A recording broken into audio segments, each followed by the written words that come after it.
Mutton time. How's it going, Defender? Long time no see. It's been a whole weekend. Anticipating the bar. You'll never know when it's gonna happen. It just kind of happens. At random intervals. Just like I said. So, how's everybody doing today? It's a very lovely and apparently warm Tuesday. I had today off, so I haven't actually left my apartment yet, and my air conditioning is nice. But according to the weather app, it's very warm outside.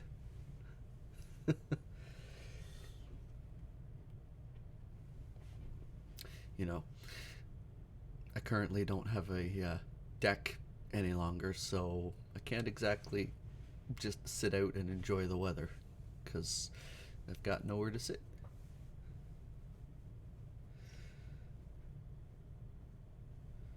It's hot as balls. Has your air conditioning been turned on yet, Emmy?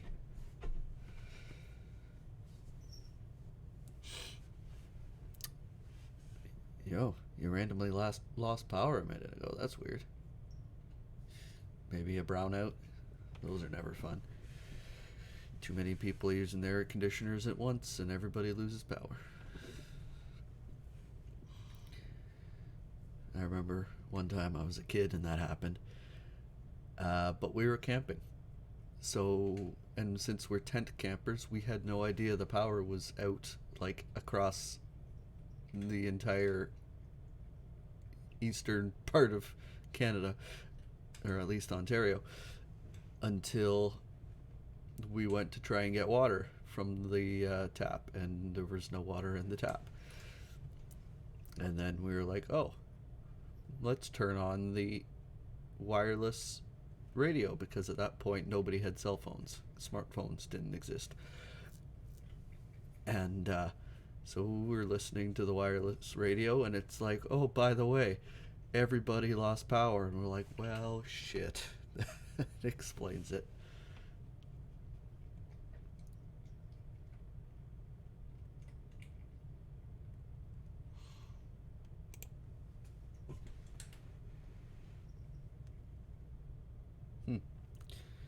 Yeah, that is weird.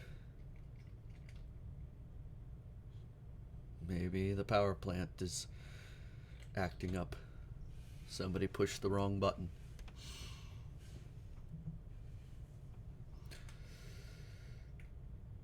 So, Betrayal of Krondor. We are currently partway through chapter 8. We're in the desert, and we gotta find Pug. Actually, I was looking at about how far we are, and I think we might actually be able to finish the game today. See what happens.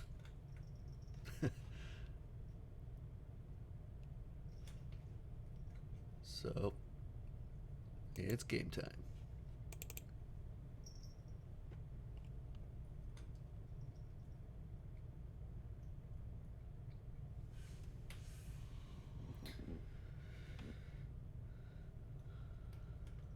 Oh boy. Yeah, buddy. Because basically we just have to get through the desert, and there's only a few things we need to do in the desert world. And then there's one more chapter.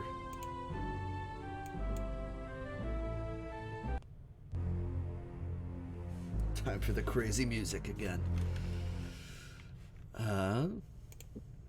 So yeah, we're up here by the crazy talking pillars. Got lots of food. Got not very much magic. It's probably fine. So we gotta go basically, we gotta find Pug.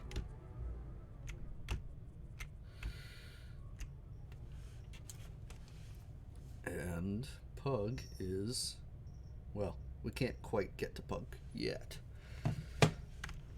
but we will. Don't you worry.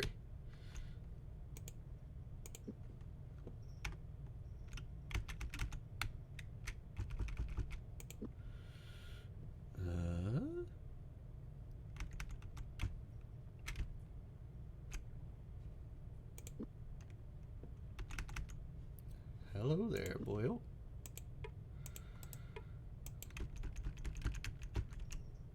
Their opponents were not surprised.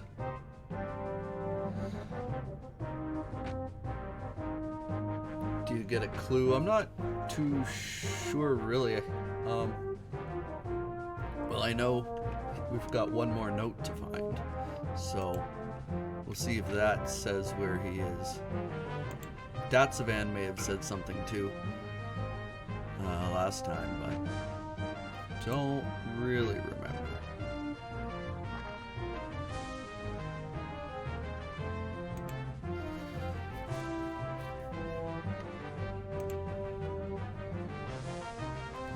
That guy's trying to escape, that's fine.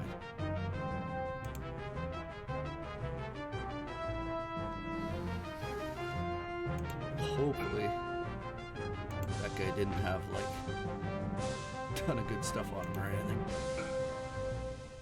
Otherwise, come on, kill the bug. There you go. Dead bug has nothing. Ooh. Poisoned. What good is poisoned food?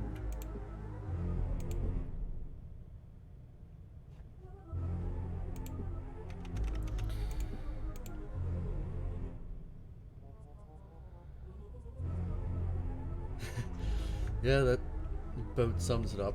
Go find him or die in the desert.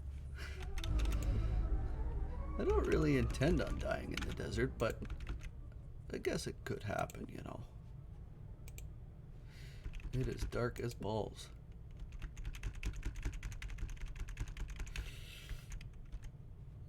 Right.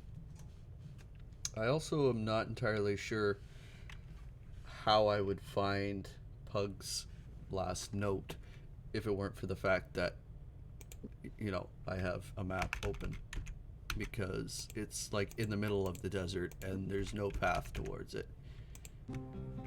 You've just gotta kind of wander aimlessly, I guess, until you find it. So I don't know what that's about.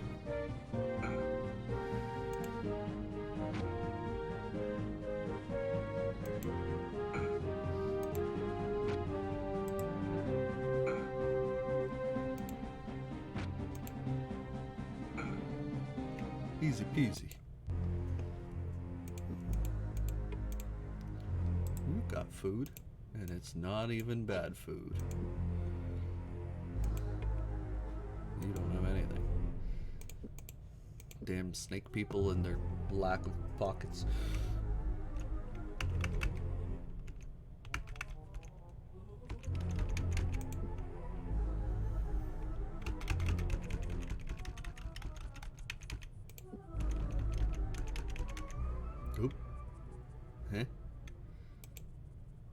Seems we've run into some kind of magical barrier here. Whoever, or whatever, is inside apparently doesn't want us coming in. How can that be possible if one may not perform magic in this place? You haven't been paying attention to what I said. Oh, oof. It's not impossible, just very difficult. Whoever has constructed this magical barrier has access to a huge amount of mana. Perhaps Pug is somehow responsible for this. Actually, this must be where Datsavan has him imprisoned. Pug must be inside here. The voice you heard was within the pillars.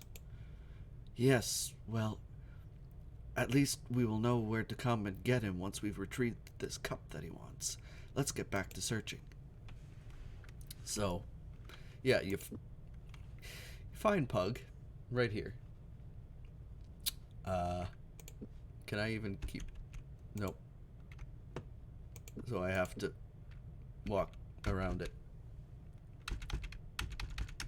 I think basically they just expect you to wander aimlessly exploring things until you find everything.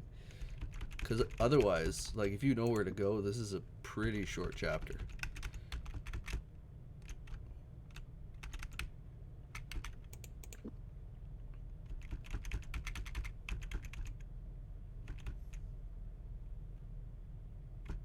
Nope.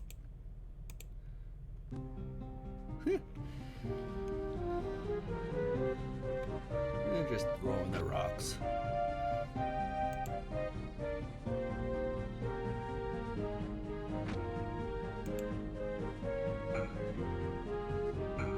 Yeah. Just gotta make sure. Basically, the main thing is make sure you don't run out of food. Otherwise, we're kinda screwed. Yeah. The Northlands with their, what was it, 98 combats? Or 98 enemies or something like that. Over 17 combats, I think, is what the walkthrough page says before you use the magical kill everything stone.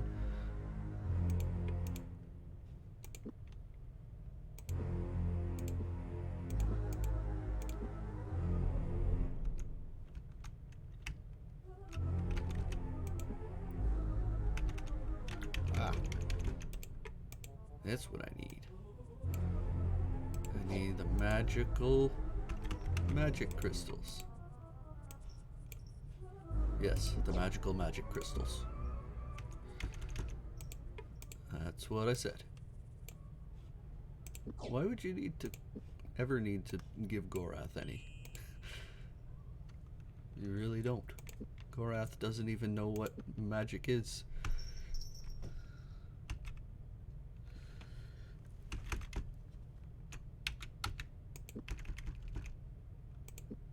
I think... Oh, okay. Wait, I saw... There is a hole. Ooh! More blue boys. So... I think basically they probably just expect you to use this map a lot. Because clearly you can see the houses.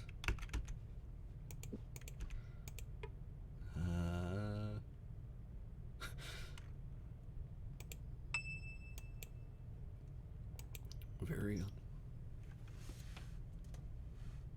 maybe, you know, he is a born again elf, so maybe he is into like healing crystals and yoga. Maybe some booster juice. Uh-oh.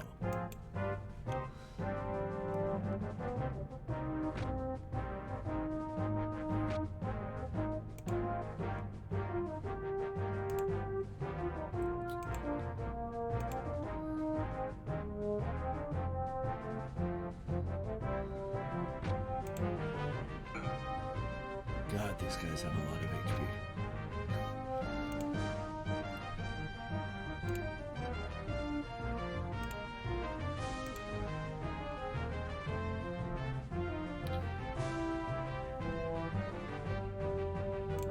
Oops. That was easy. Right on.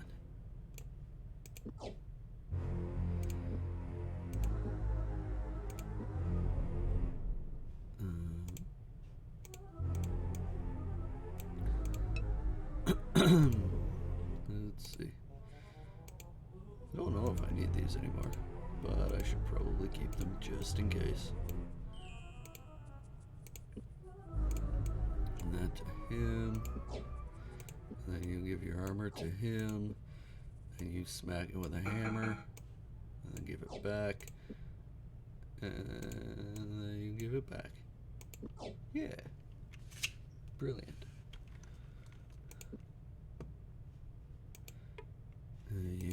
have anything. You have... How is that even still a thing? Ooh, food. Nice. Share. And give him the crystals. Yeah.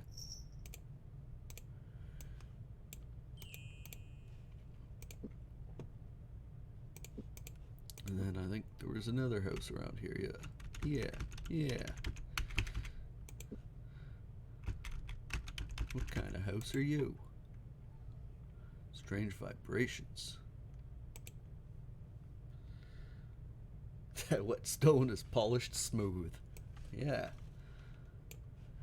It's been polished, it's been used so many times that it's like glass. What's this guy say? Tomas, I have discovered 2 things of interest which may be of help. First, as I have mentioned in my previous missive, the mana has been crystallized on this world and may be harvested in bounty from the yellowish crystal formations which dot the planet. My second discovery was an artifact of a surprisingly high order, which I was able to free from a magical trap near the columns to the north. I suspect by various elements of its design that it is meant to enhance certain telepathic abilities, and will attempt this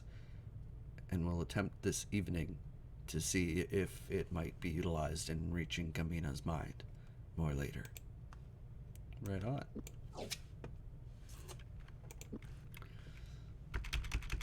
Still haven't been told where to find this cup.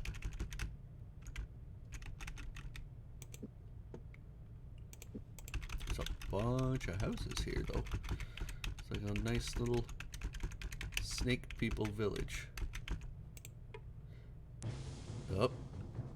I don't much care for the sound of that. Yeah. You're right, Owen. Ooh. Apparently I forgot to sleep after the last battle. But it's fine. Don't you worry. Their stones don't do any damage. Their swords might, though. It's fine. They're dead.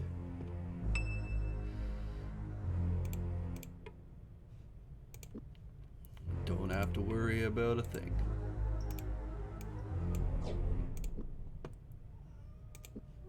Something moved. That's not what I wanted to hear. Oh, you. There you go. Oop.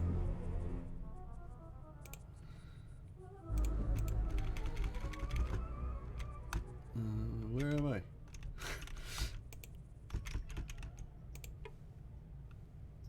Building's empty.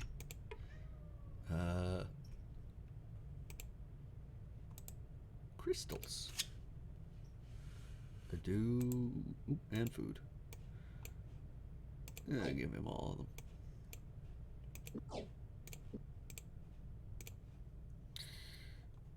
them. Yeah.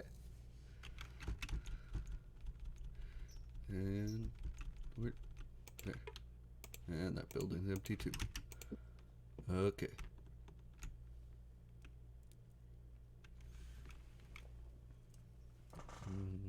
No, where the hell am I? There we go.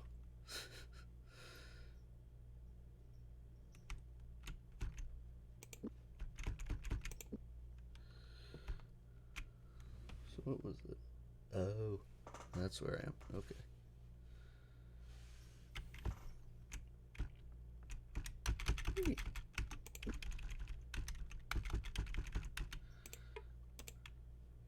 More magic crystals. Oh.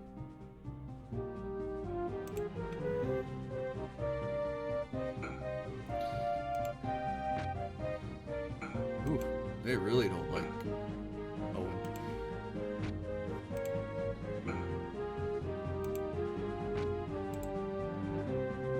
How did you miss? I have 101% swing accuracy. and somehow I missed. There. I don't understand.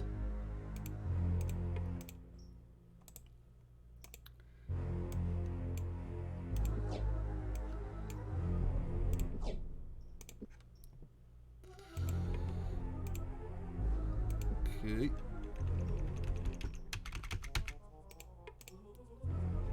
That crystal is empty. What the hell?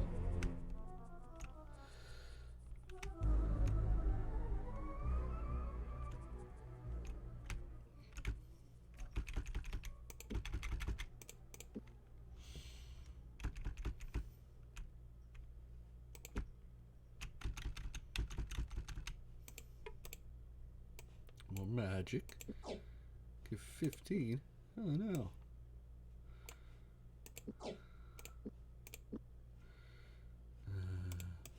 Yeah.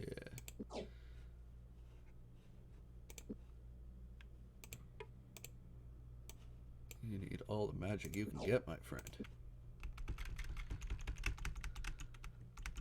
Wasn't there? Could have swore I saw another one. Am I losing my mind? Probably. Wait a minute. I must. Nah.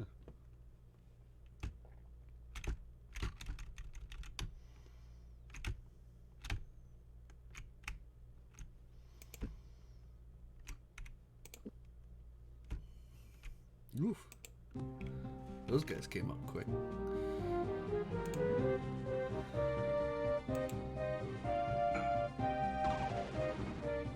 Wow, rude.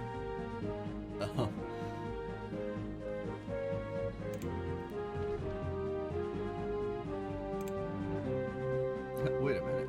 How did you cast magic? You have the magical crystals of magic?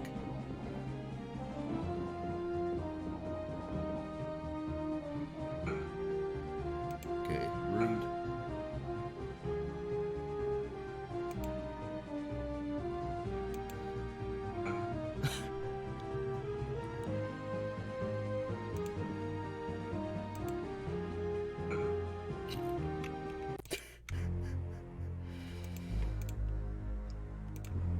Those guys clearly don't have armor on.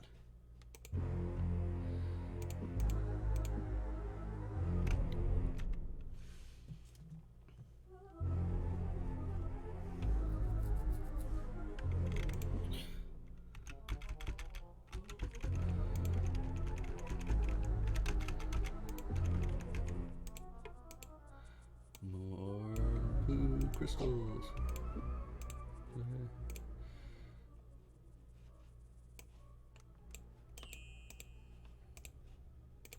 Cool. Cool. It's another house. There's nothing. This house.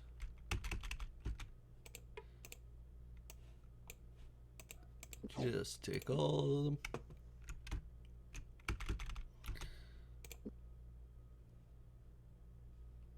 There's a big crossroads.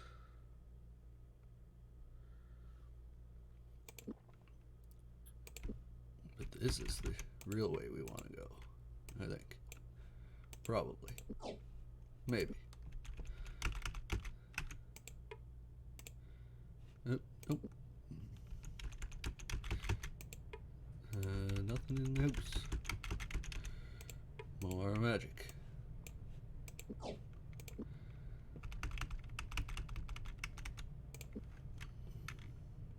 I can't see a damn thing. There you go.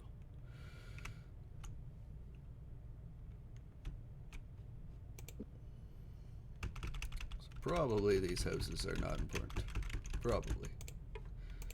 Yeah, most of them look empty.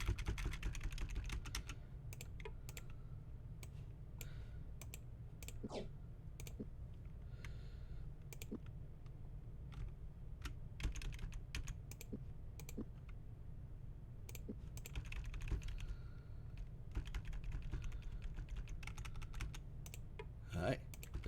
It's empty. Be that way then.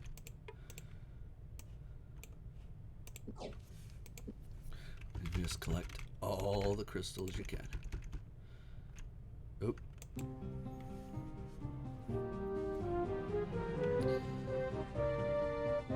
Yeah, they have a lot of health, these guys, but they just throw rocks at you that do like fuck all damage.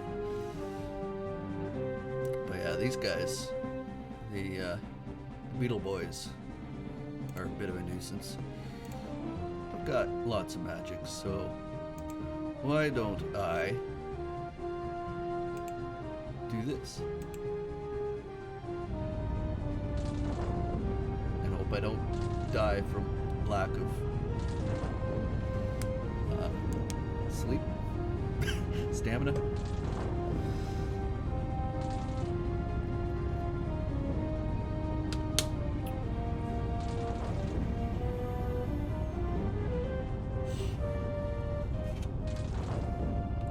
And we'll just watch the fireworks. We're almost at the cup, so that's handy.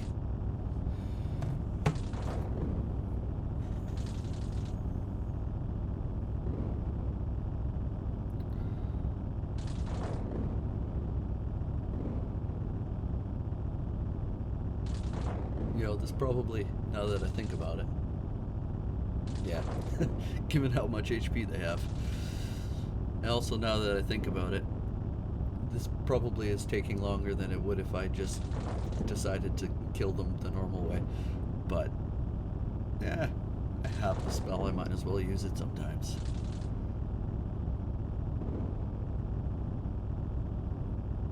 Although it actually might not do, it might not hurt me at all, because I think you said last time that spells on... Oh, that's weird. It ended. I guess it was only attacking them. Spells on this planet only consume crystals, which is kind of neat.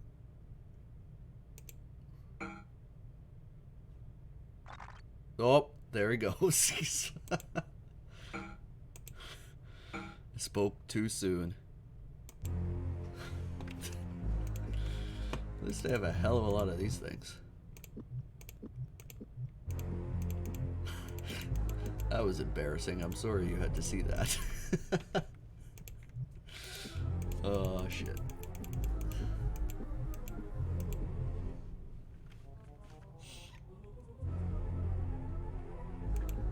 Yeah.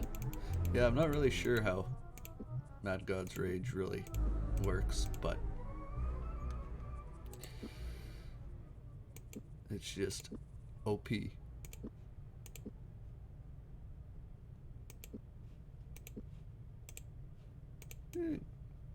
Give yourself a top up. Perfect.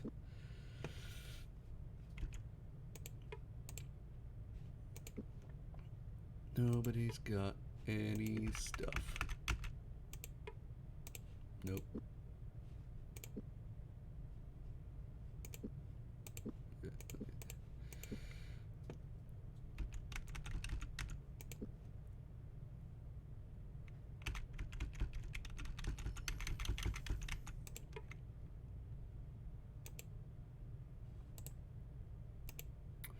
Nice.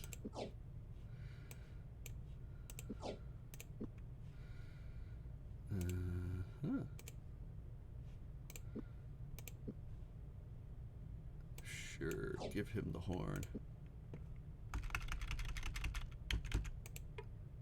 The door burst open. Uh-oh. They were trying to protect something. That's suspicious.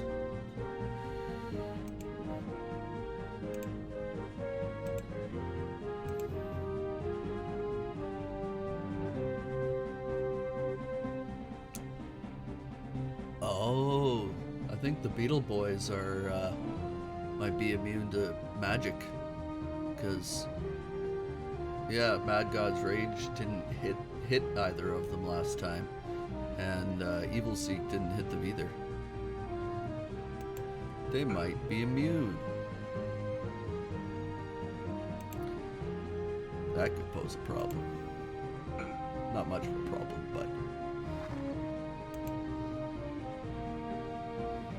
yeah, probably should kill Beetle Boy first. Got him. And then you can poke these guys with your stick.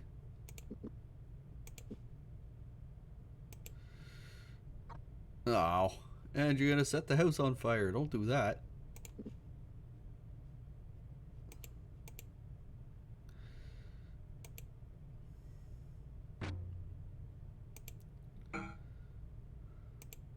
Oops. Come on, quit running away. Would you stop it? You know what? You know what? You're getting a fireball to the face.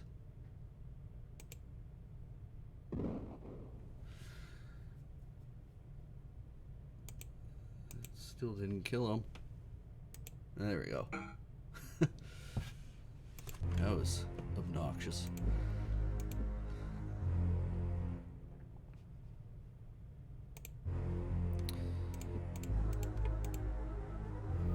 No food. No food. Not it. Okay. What were you guarding?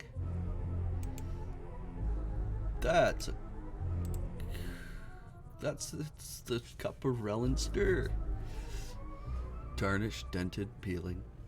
While age had left its marks on the ancient ceremonial cup, it had not diminished the majesty of the artisan's work. 4 leprous serpents reared up from the sides of the battered chalice, their eyes of ruby seething with mysterious intent. Oh yeah, little snaky boys. Well, that's cool. And food. Food that I'm gonna need. Give 9 and give 5.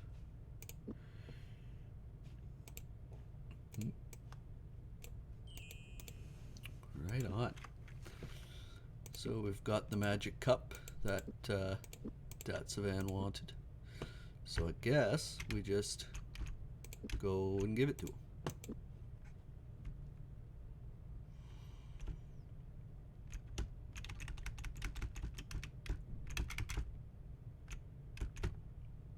Oop. Sneaky boys.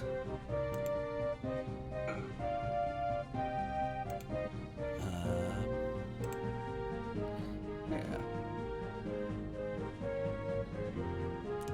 Sure, why not?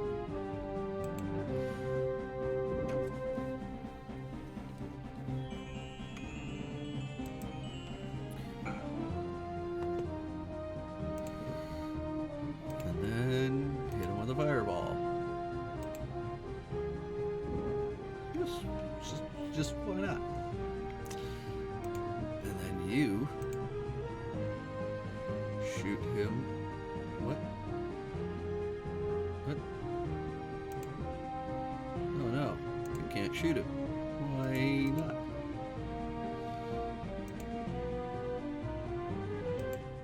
There we go. Got him.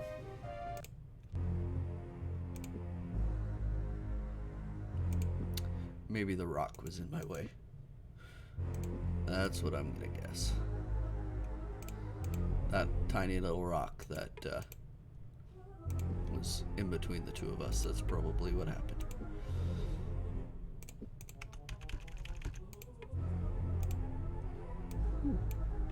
Nice. 45. Hit it with the top up.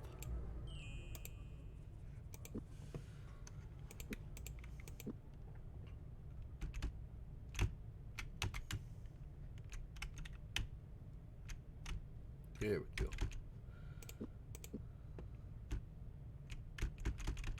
Did get all these right. Nope. Apparently not.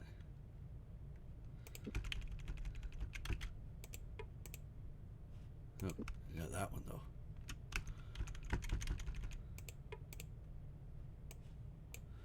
There we go.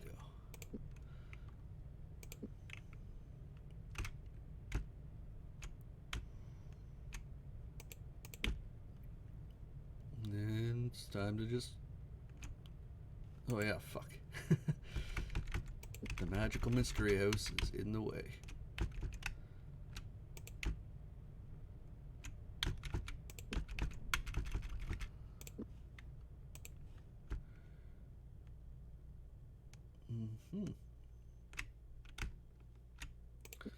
That was a super exciting trip north.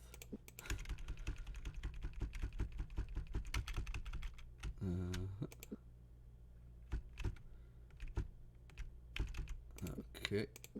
And now we make sure we don't click on the bad stick. There we go. Owen touched Dat Savan's column. Feeling the familiar presence of stir within, he waited patiently for the entity to respond to his mental call. You have returned with the cup, the voice said calmly. That is well. The abandoned progeny of the Pantathians will now be denied access to the hall. We can be assured they will never again hear from their Midgimian mistress, though their re-established contact with their brethren holds dire consequences for the future of your world. But for now, you have no need of concern. The cup's powers may now be subdued until the time it is needed again. Pug's welfare still remains, Owen said firmly. We have run to the limits of this island for you. Now we wish to know where you have kept him. He is safe within a structure constructed by the Panathiandin. The protective barrier that kept him within the structure will be removed once you locate him. He misapprehended the scope of the cup's powers. When he awakened its powers to seek the mind of his lost daughter, it overwhelmed him and reduced him to little more than a helpless child. You imprisoned him so you could protect him? Owen guessed. To save his life? An amused quality lent itself to the god's mental reply. Though Owen felt certain such feelings were beyond a god. As an individual, he is of little interest to us. But we saved his life in honor of a kindness done for the last survivor of our world's Holocaust by one known as Macros. He knew of these events and asked that the one known as Pug be sheltered until you returned here with the cup. Already he has regained most of his identity and memory, but his abilities will yet be impaired for some months. You will also find that the way is open to a place that would have gained you your deaths if you had gone there. The ancient lands once occupied by the Velharu during their wars here. There are artifacts there that may be of help to you in your battles. You may now leave, but take the cup with you. With it, you may teach Pug any of the spells you know. Right on.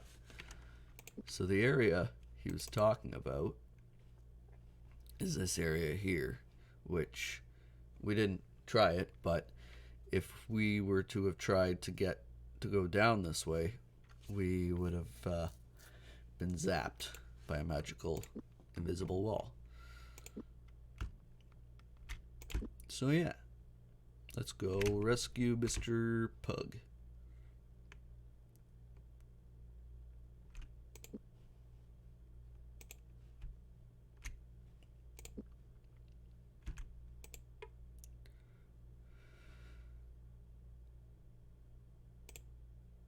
It's Pug.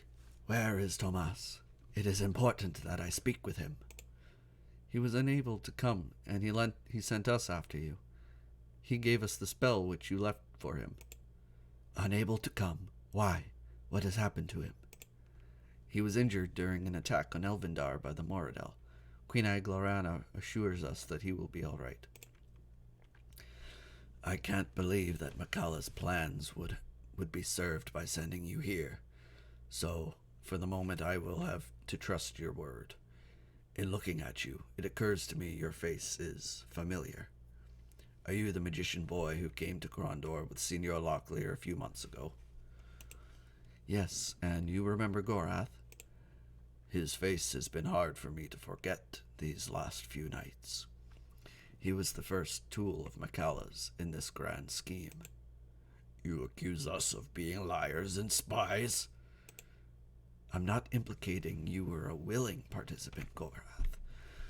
You were as unknowing in your part as I must assume Delacan is in his.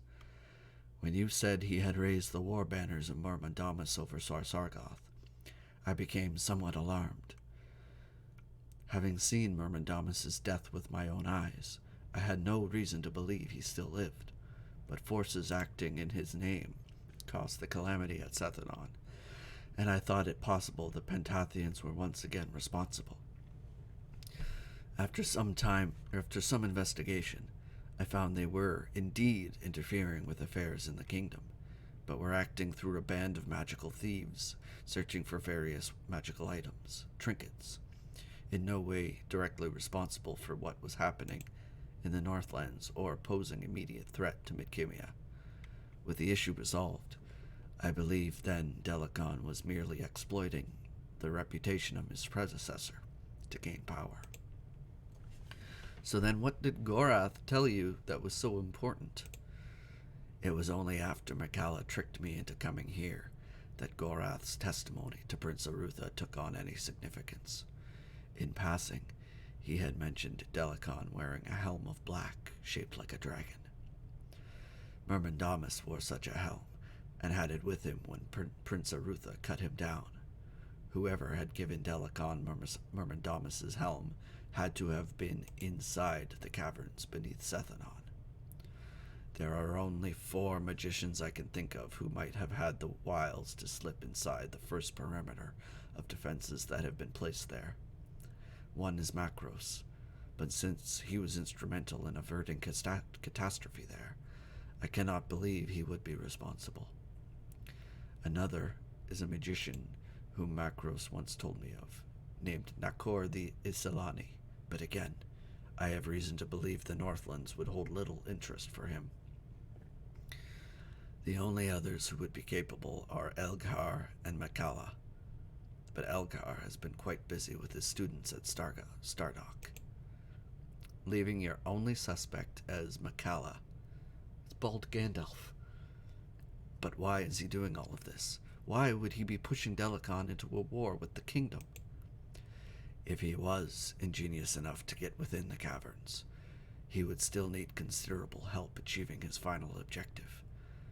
A chamber containing an artifact of unbelievable destructive power about which he has been infatigably interested. I left behind a dragon to guard it, and even my powers would be sorely taxed in a single battle against a dragon her age, let alone one with the special capabilities of the one who sleeps under Sethanon. Once she is alarmed, she will no doubt summon help from a secret garrison of soldiers, which King Liam ordered to remain in the region of Sethanon. Soldiers whom Macalla surely would have detected on his first visit and intends to counter with Delacan's Moradel troops. But that's why Prince Arutha sent us to find you. He's afraid that Delacan is going to have magicians working at the siege at Northwarden. Maybe if we can stop them there. Unfortunately, I'm of no use to anyone at the moment, let alone Prince Arutha. In my blind haste to find Kamina, I used a magical artifact that would have best been left alone. We already know something about it. You said before that you were going to have to trust us, so you'll have to trust me now when I tell you I think I can help. I hope for all our sakes that I'm not wrong about this. Pug shook as he lifted the jeweled cup of Relinsker, feeling power flare within the jeweled artifact. In ever-expanding circles, his consciousness stretched outward, touched on the minds of those with whom he traveled, finding awe, confusion, fear, pain, knowledge. With jarring suddenness, Owen's mind was joined to Pug's, each dazed by the intimacy of the contact. Concentrate on what you know of spellcraft, Pug thought. I shall do the same, though in my debilitated state. I think I shall benefit more from this than you. Owen stirred and found that Gorath was standing over him, a look of concern on his face. I was wondering about you too, he said. How long were we out? Owen asked, sitting upright. 2 days, Gorath replied, smiling at Owen's startled reaction. It is a good thing that you both had presence enough of mind to eat when I put the food into your hands. So now we have Pug, who also has a crystal staff, apparently, and a map. So I don't need Owen's map anymore. Get rid of that. Give Pug some of the blue crystals. Nope, not that one. And now I can split up some of the other items that have been weighing me down recently. Yeah. Because I've just had too much shit to carry for the number of people that I've got, which was 2. Nope, he does not come with armor, apparently.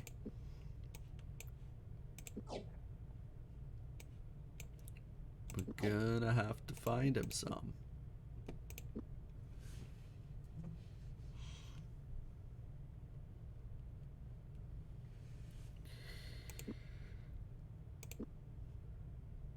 Okay, cool.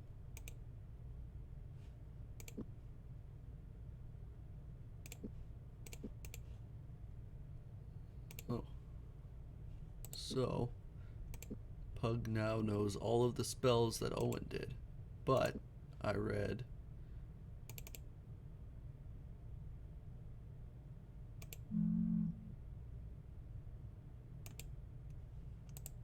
that we can apparently learn more spells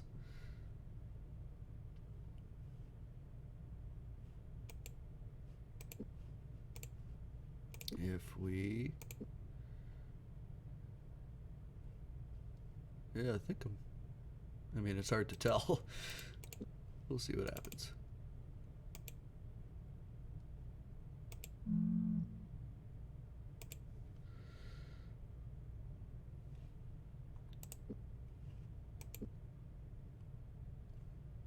I don't know if I'm actually gaining anything.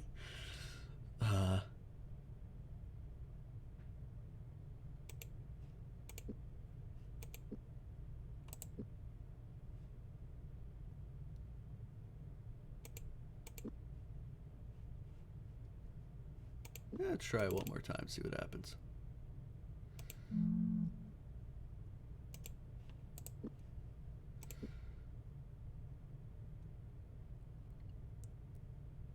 And the light, oh yeah, I had that one. It's probably fine. Yeah, I've never actually tried it before, but figured, what's the harm? Still got plenty of food, so let's go talk to our... Where? Oh. We must find my daughter, Gamina. In my current state, I am unable to reach her mind. I know not of your travels, but I was not able to complete my search. Then we shall continue our random wanderings. I have no desire for our search to be random. Assistance may lie to the north at the Pillar of Datsavan, Lord of the Gates. While trapped, I found my mind focusing there. We know the pillar of which you speak. Then lead the way, my friend. Okay. I'm going to talk to Mr. Blue Post Boy.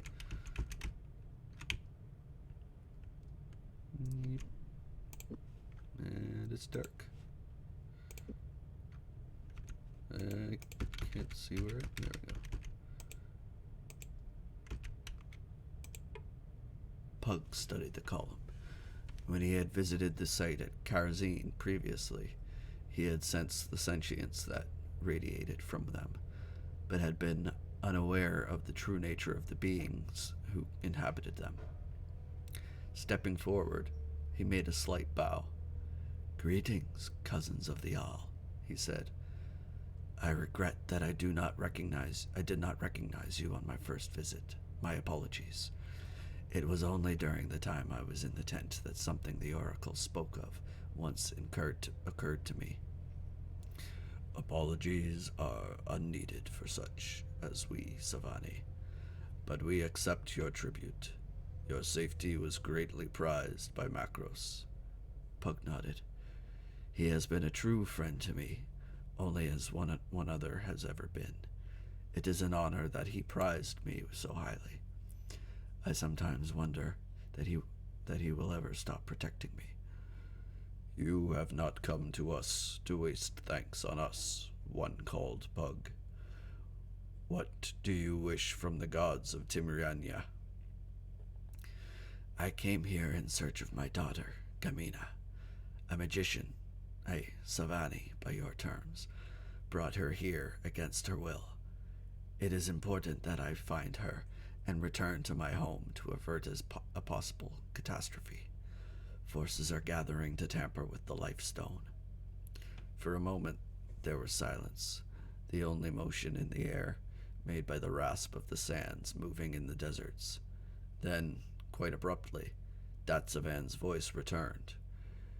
"Your daughter is caged by Panath Tiandan. They believe her an omen that Almalodka has heard their pleas, and is preparing the way for her to return." "Is she in any danger?" Pug asked. "Is there something you may do for her?" "No," Datsavan replied. "Such as my powers once were, they are limited. Part of the price we paid for continued existence." "You exhausted your essence when you crystallized the mana to drive off the Valheru. When their magical abilities seemingly began to wane, they assumed they had tapped the mana of the planet dry and moved on." "Your speculations are deft, Savani, but the gods of Timiriania are not yet dead. We will abide until the time comes when we either sleep or we can be reborn through these children of the Holocaust. Perhaps, once they have forgotten Almalotka and the rest of the Valheru, they can mature in their own ways." Pug accepted the information calmly and began to turn to leave, then halted. "Has Mikala placed any special spells around her? I am very limited in my abilities at present." "Seek the old hordes of the Valheru. There may be something there to assist you. Farewell, Pug. Datsavan shall speak no more." "Okay, bye. I'll miss you." Oop. "Seek the old hordes of the Valheru. I do not understand." "I gather you do understand how this place was not always as it is now. At some point, after Gamina is safe, please inquire further. As for now, it is enough to know that when the Valheru left this land, they left behind something else as well. Whatever it is, it would be buried, like their ruins. For it to have remained intact for so many years, it must have been protected by some sort of magic defense, perhaps one produced by the pillars. Gorath and I have never come across any such defenses here. In my search, I was able to cover all but the southern end of the isle. We should start there. We have searched the southeast of the isle, which leaves only... Prepare yourselves. We journey to the southwest."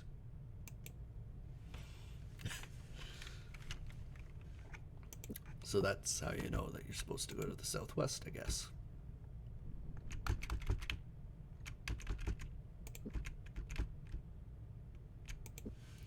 So we'll just mosey on and see where we end up.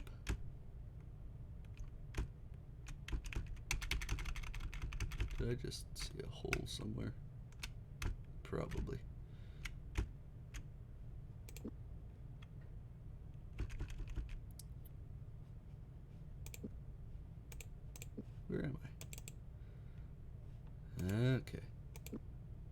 I'm getting there.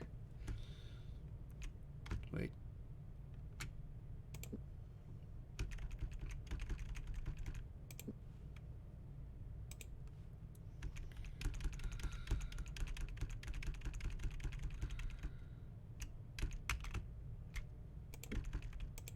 Another. Hey, it's a hole. There you got nothing.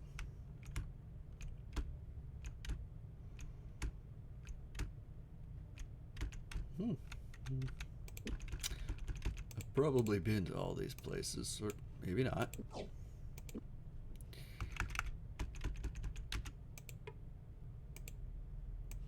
Nice.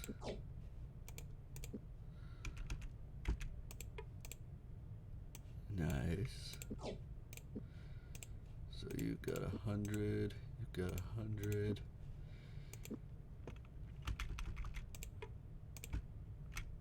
And nothing. Cool.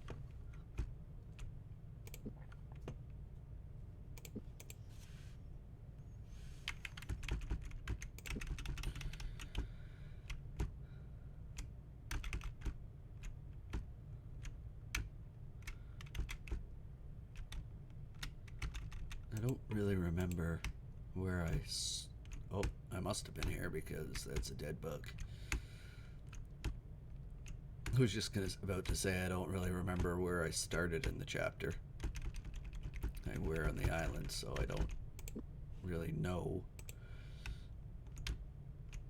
how far until I start running into enemies and things that I haven't found yet.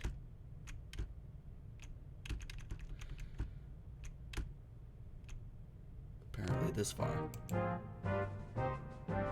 Good to know.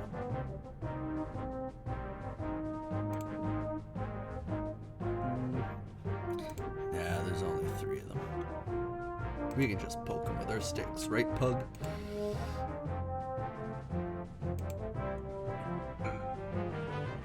$120 damage and he's still not dead. Wow.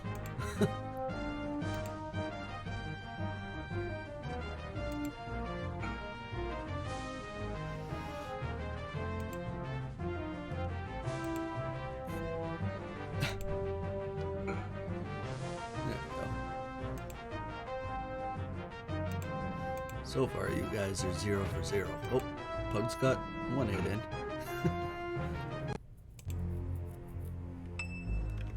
Orath's abilities increased. What did you do? Ah. 53 strength. Pug, you might as well do some things, I guess.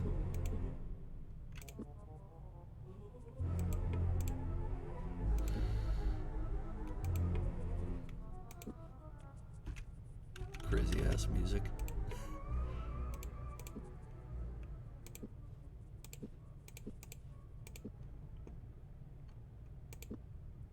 Oop. Why did I do that? Where am I going here? Whoa. I went way past where I was supposed to.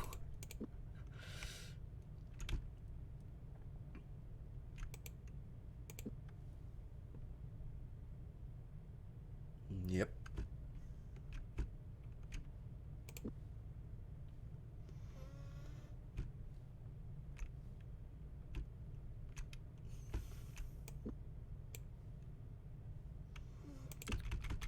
So I guess they just kind of want you to go wandering, so you find these.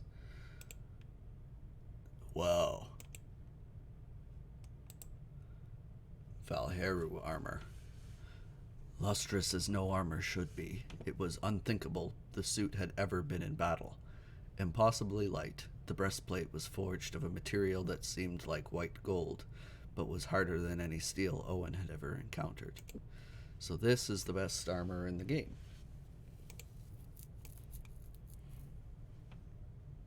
Yep, just in a hole.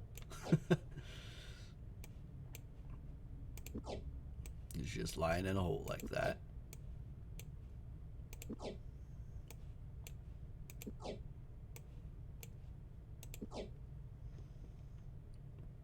Nope, there was not. There was no X marking the spot. It was just in a random asshole. That's right about here. But there's a funny thing that I discovered on the website. There's a second hole. See, that hole that's there, you need to get. But there's a second hole that I never knew about. And it has more stuff.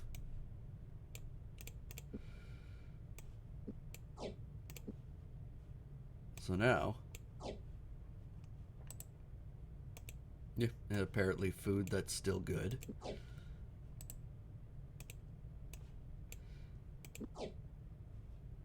And all sorts of these guys.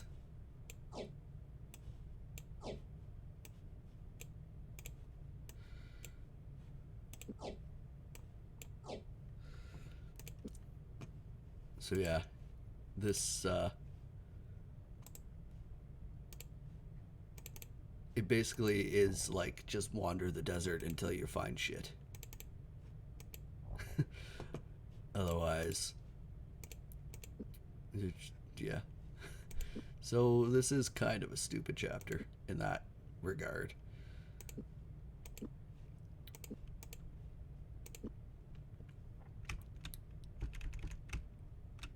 So now I've got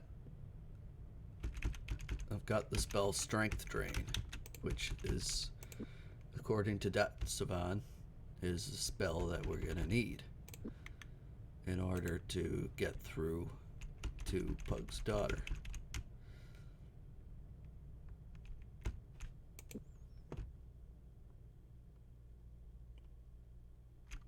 Oop. Serpent Man. What's this? Strength Drain. Sure. Let's see what happens. Oh, it's that spell. That's cool. Why did you do that, punk? Wow. Rude.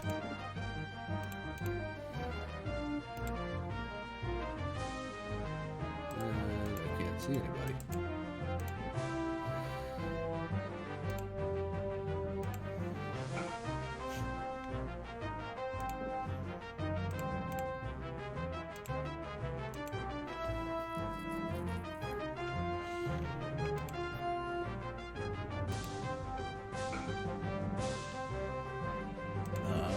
You don't get to escape.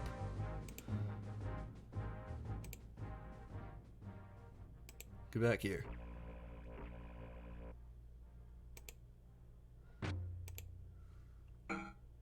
Time to crack some skulls. Wait, really? I didn't even notice that. Damn. I didn't know it could give you... Oh yeah, now my strength's back down to 22. But, yeah, I didn't know that you could get beyond what you normally have. Okay, yeah, normal strength is 31. Pug's is 12. Pug's a weakling old man, apparently. Yeah, that's actually kind of neat. Did not know that you could get more strength than what you initially started with.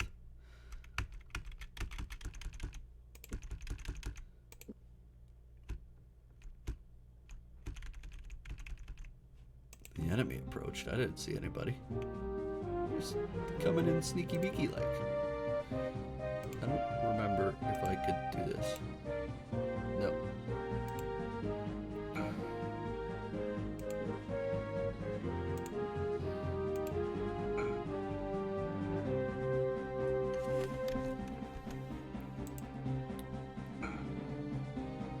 Bingo.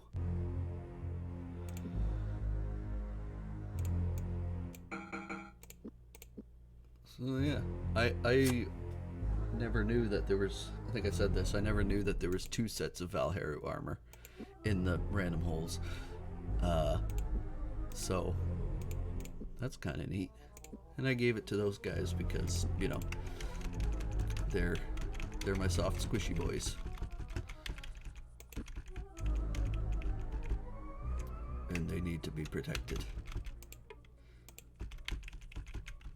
Woo. Tingle fingers. Yeah. Let's enter the hole. Feel like blundering around in the dark for a few minutes? Absolutely.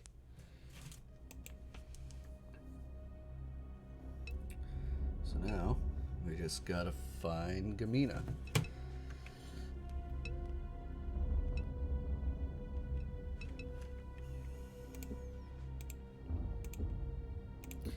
Yeah, use the thingy.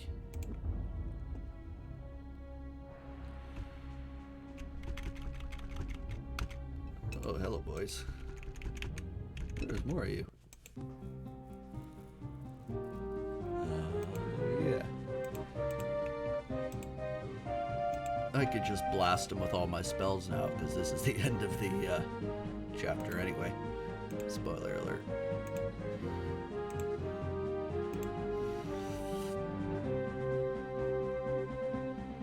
Well, I do still need some magic for the end, but I don't need all of it. Oh. I must be running out of magic.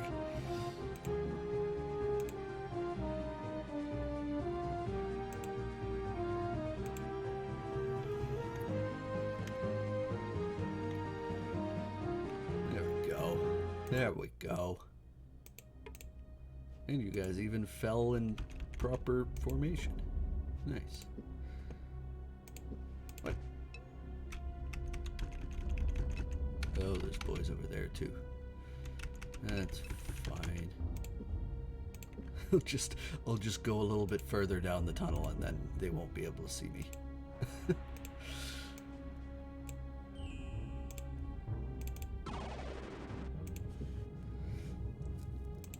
Oh yeah.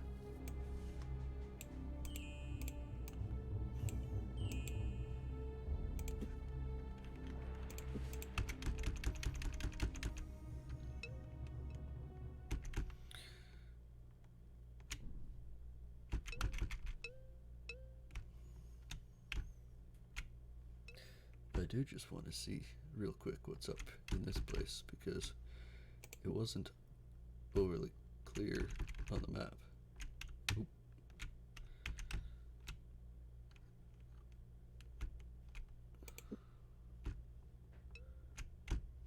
Yeah, what are you? You're a big heckin' rock. Pug approached the slab. He studied it carefully for several minutes, tracing his fingers over the 12 unintelligible symbols which were carved into the rock's face. It appears to be nothing more than a large stone slab, he said. I was rather hoping there might be something else about it. As prominent as it is, I was thinking perhaps it might have a notch or a groove in it somewhere. Perhaps it is a marker of some kind.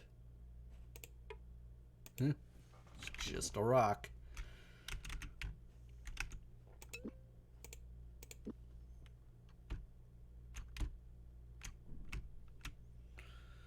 There's nothing else really to do in this underground area, so how about we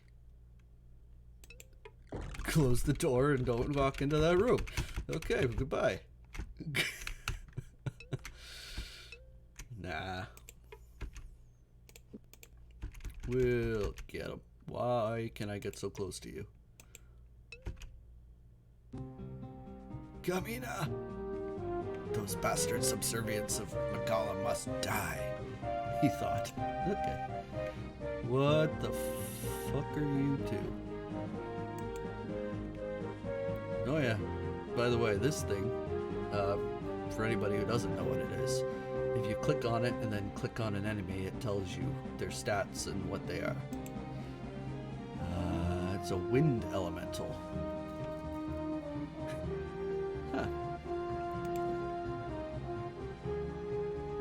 Assessment for the first time in the entire game. Yeah. That's me, alright. I just know everything already, you know? So these guys are immune to the Evil Seek. That's good to know. They also throw tornadoes at me, apparently. Which makes sense. They are wind elementals. That's the word I was looking for.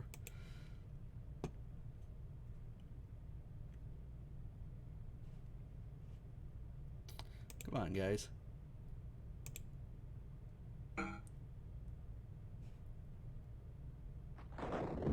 It's another tornado. Ouch. I just realized how badly those tornadoes actually hurt. So, here's the thing.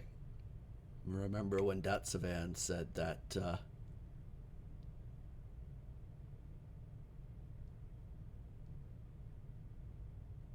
yeah, it consumes, yeah. Nobody uses it, so I don't have very high level in it. So what Datsavan said was there's a spell in the southwest that we needed in order to get past the defenses. I'm going to assume these are the defenses. And the spell that we got was Strength Drain. So that worked.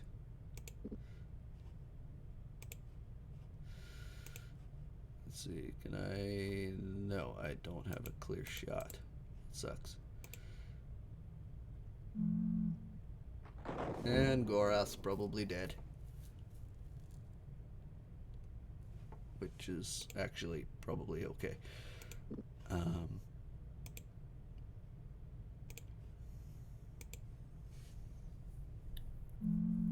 What? That's awkward.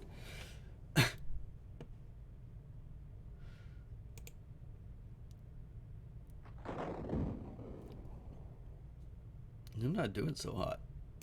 Mostly because I fucked around for the first half of the fight.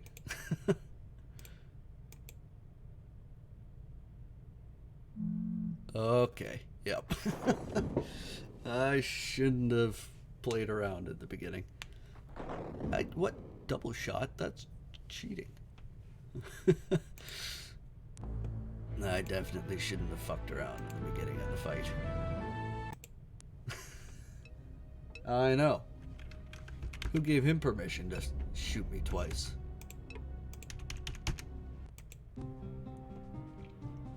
Okay. This time, no more Mr. Nice Guy.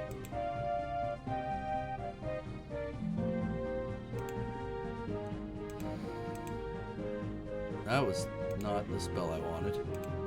I'm so used to clicking that one.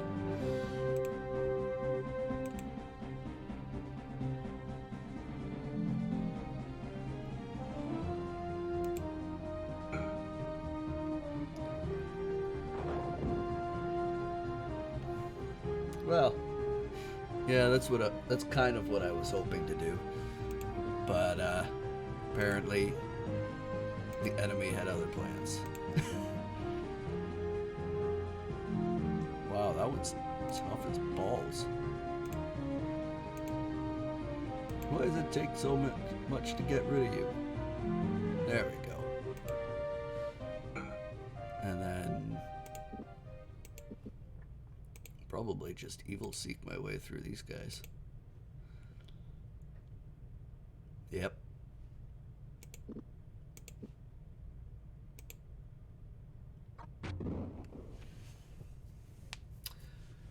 What? He's still alive? That's dumb. I can't even hit him.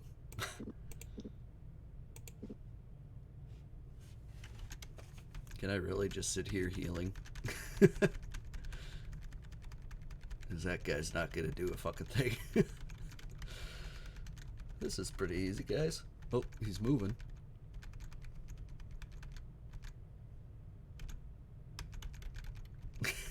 He's just moving from one spot to the other, and I'm just healing away.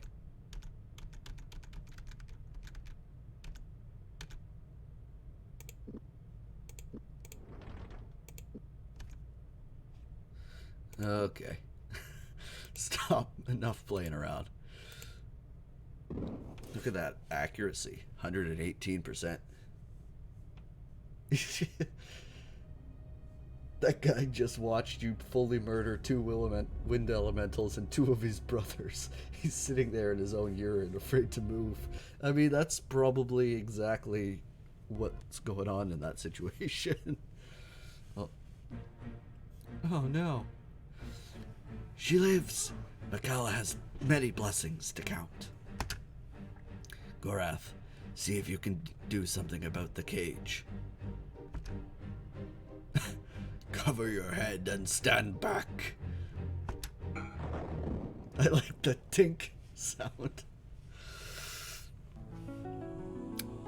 Pug took Gamina into his arms. Eyes glistening with relieved tears, he hugged the girl tight to his chest, and for a long moment he simply held her, his head resting in her silver-white mane of hair while he mulled through recent events. At last he slipped a finger beneath her chin, gently lifted and allowed his gaze to lock with hers as they initiated the special mind speech that had been Gamina's gift since birth. He was lying, Father, all that time, Gamina thought. Even when he brought me here, he was trying to get you away from Krondor. I know, Pug thought in return, pushing a stray wisp of her hair into place. I shall have to see you better guarded in the future. I had always supposed that your gifts would keep you safe from harm, but I see my pride in you sometimes borders on the dangerously arrogant. We must be more careful. Agreed? Agreed. Again, she hugged herself to him. Feeling her faint nod, he released her and kissed her forehead, looked to where Owen and Gorath stood at the cave mouth. Curiously, the squire was bent double, his face buried in his hands as he shook with violent coughs. I'm okay, Owen wheezed, waving his hands, occasionally stealing glances at Gamina.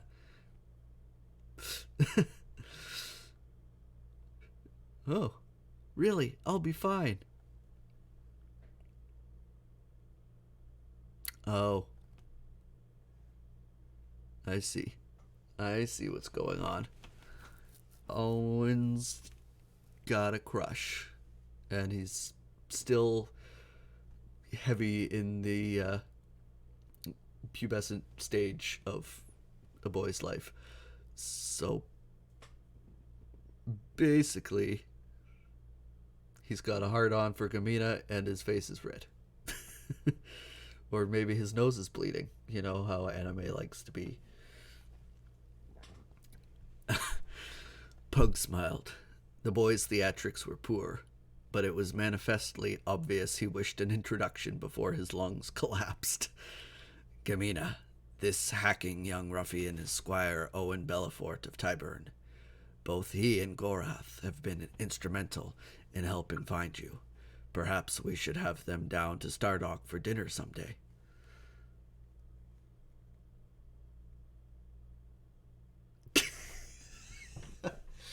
Referring to this game as anime hurts me inside. I apologize. It just appeared in my mind and I had to say it. Stardock? Owen's performance faltered at the mention of Pug's Academy of Magic. Realizing his lapse, he coughed tentatively into his hand.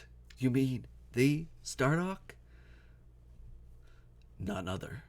Pug frowned as he drew out a small, multifaceted stone from the folds of his robes.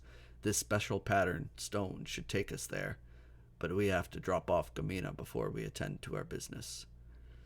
We will go to join Prince Arutha? Gorath asked. No, replied Pug, clapping his hands overhead. We go to Sethanon.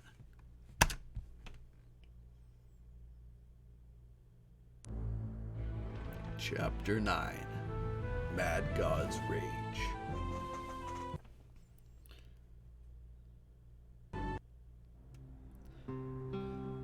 Locklear's eyes hardened. At some level, he wanted to believe he'd seen something in the instant the gates collapse. It was irrational, no doubt a vision he had conjured for himself to soften the blow of Patris's death. As a man who had stood against armies, Locklear knew all too well about last-second visions seen on the battlefield. There was absolutely no chance that Patris could have survived the blast. None. By some agency beyond his control, he turned back the melancholy that threatened to overtake him, rationally brooking his grief for the lost magician. There was still an army to contend with, still Moradel to slay, still a kingdom to defend. There would be time for grieving when it was finished. Such a dumb way to die, Locklear said, biting off the words bitterly. Senior James nodded. He died a good death, Lockie. I wouldn't have wished for him to go, but he died to save others. You say that all the time, James, but there's no good way to die. They're all bad. James stared at his old friend and saw the coldness that glimmered in Locklear's gaze. He had come to know that look over the years, an expression that had first manifested itself at the Battle of Armengar years before, when Locklear's girlfriend, Bronwyn, had been slain by a troll. A bit of Lockie had died then, and in that place had grown the seed that had bloomed into a deadly and superior knight. But in all that time, he had never forgiven himself for letting the girl die. You're not mad Patris is dead, James said finally. You're angry that you didn't die in his place. Locklear's eyes flashed protest, but suddenly he reached for his sword as 3 flashes appeared in the woods. Spellweavers! Locklear shouted. Come on. Oh! Hey guys. Are we late for the party? Disliking the fact they would be at a disadvantage against a magical opponent without Patris, James steeled himself as he grabbed for his weapon. Stay your swords, seniors. I believe it is still considered rude in the kingdom to skewer your friends. Duke Pug! Never have I been half so relieved to see a friendly face. We were expecting Moradel magicians. Surani magicians, James. Or rather, magicians trained by a Surani. No Moradel witch would have the capability to make a rift machine, nor would they chance going into battle with such poor odds of success. I still should like to know how exactly it was that Delagon managed to make contact with Makala. I had hoped that the Moradel would be wary of another such attack following the defeat of Myrmendamus 10 years ago.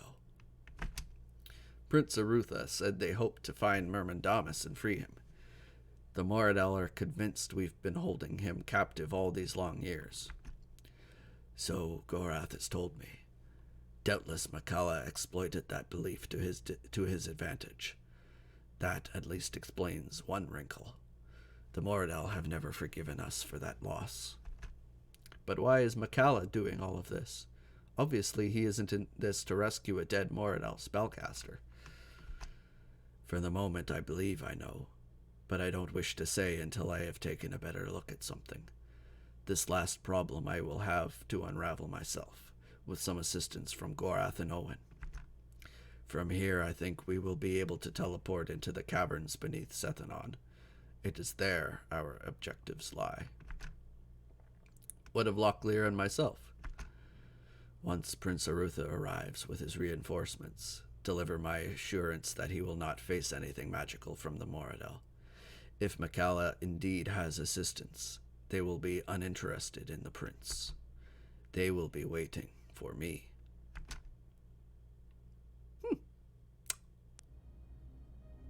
Right on.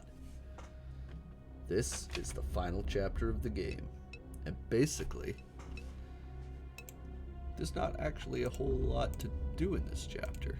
It's pretty straightforward. There's no side quests. Oh, also we can get rid of these things now. Wait. So this is the Staff of Macros, which it's basically the same as Owen's staff, except Owen's staff casts Skyfire, and Pug's staff casts Fireball.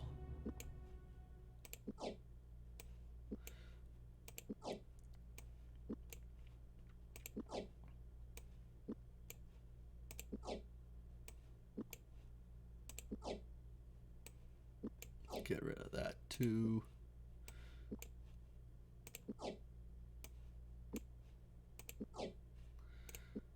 Perfect.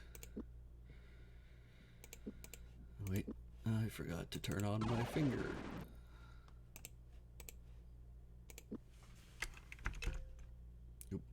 Before we move any further, I am of a mind to prepare you for what we are going to encounter. Located in these chambers is an artifact known as the Life Stone, crafted by the ancient Valheru. It has powers beyond even my comprehension, but we know it was crafted for the purpose of great destruction. It was this that the false Myrmendamus sought to achieve during the Great Uprising. False Myrmendamus? What do you mean? He was not truly Moradel. He was a Pantathian who took on the semblance of a Moradel, so he could achieve his goal. The point is irrelevant. What he sought was to activate the Life Stone. If that had happened, the devastation of Timurania would seem a garden compared to what would be left of Midkemia. If the Valheru are dead, what does it matter? If no one knows how to use it, then it can't be of any danger to us. Not so. The souls of the Valheru are bound to the stone, and it may be that tampering with it may allow them to emerge once more, perhaps even to inhabit a living body. Even in a symbiotic state, we have no certain way of knowing what destruction they would be capable of. So Makala wants to destroy everything. He is not mad, but his curiosity may lead to more trouble than he imagines. Hopefully, we can find and stop him before he can do anything catastrophic. But why tell us about any of this? I'm a squire from Tyburn, and Gorath is a renegade from the Northlands. Isn't that dangerous? Your stations are unimportant. I was once a kitchen boy in the court of Kridi. I trust you because apparently Macros prefigured your involvement in this and did nothing to warn me before he left Midkemia. For whatever reason, I think he believes it necessary you be involved in these events, and he invariably acts for the greater good, however mysterious his reasons may be.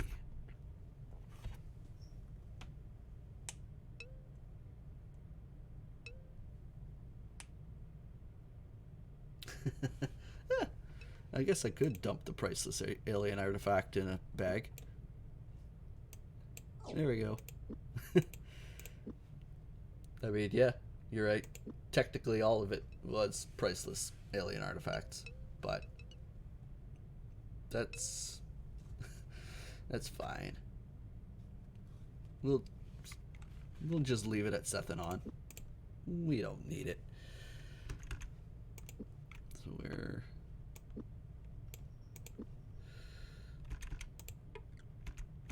What are you? A loud sound, apparently. Oh, goblins and doggos.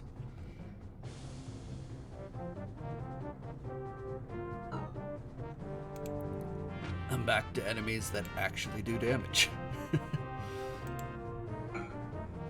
But they're also incredibly weak enemies compared to what I was fighting before.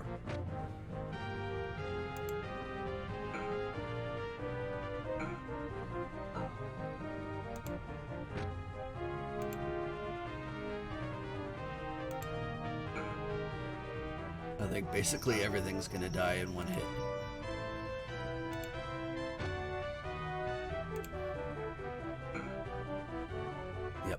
Everything's dying in one hit.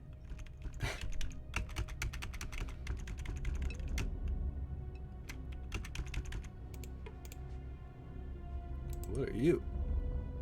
Ward of Raylan Sheb.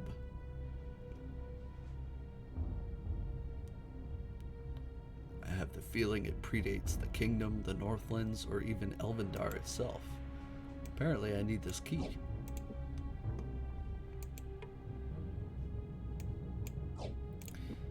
And I have lots of rope, so I don't need your 2% rope. We're good.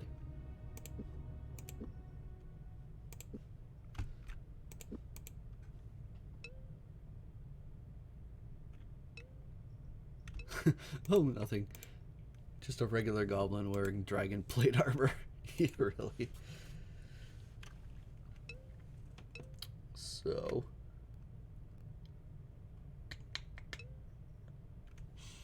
I'm gonna guess that this key is what opens up all of the doors. So yeah. Yep. Probably it. Yep.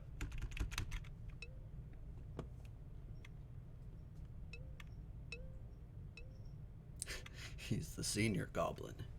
Yeah. He's the little green boy in charge. Whoa! That's a heckin' hefty boy.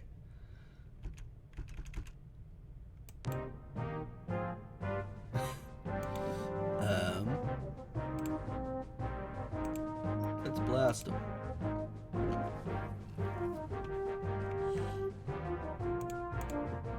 You blast him too, why not? You mean your 116% accuracy? Yeah, sure. Gorath, you blast him too. There we go.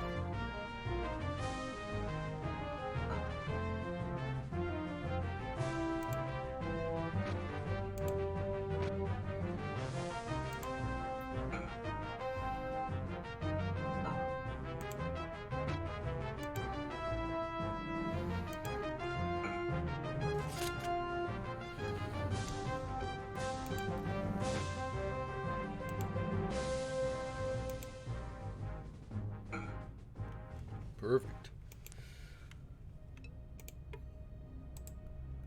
Ooh, you got some food. I do like the food. I'm also not entirely sure why his skin is orange. I guess I don't really need this torch if I've got 90 whatever. Hey, here's some familiar boys.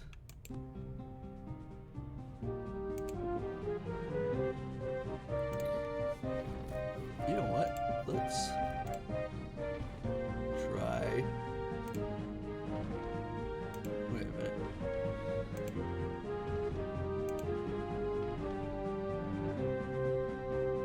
I can't even do Mad God's Rage down here. What the hell?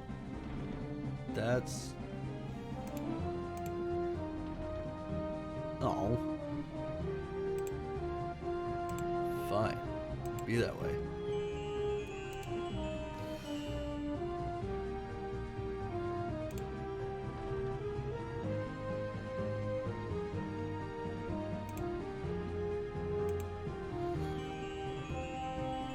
Is it because I'm underground? I don't know.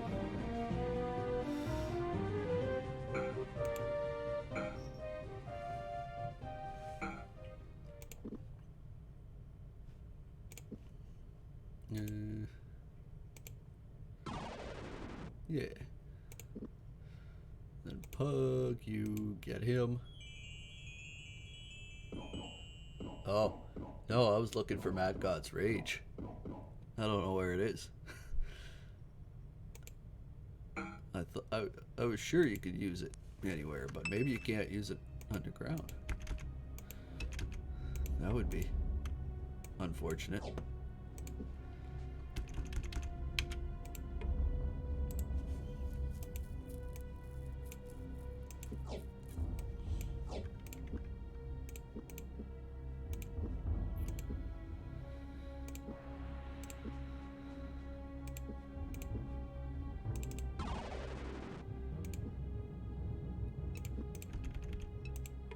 Hey, there's a box. And I'm never going to use all of those arrows, so I don't need. But I could trade you crossbows. I don't know why I'm taking the gold either. I just like collecting it, I guess.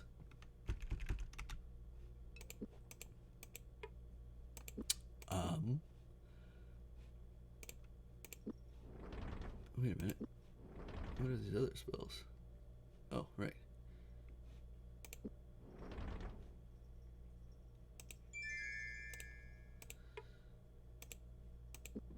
Oop. It's fine, and that was definitely not worth exploding over. But meh.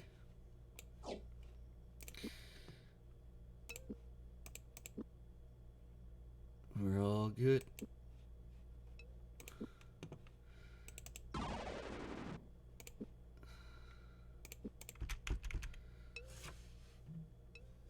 Where am I?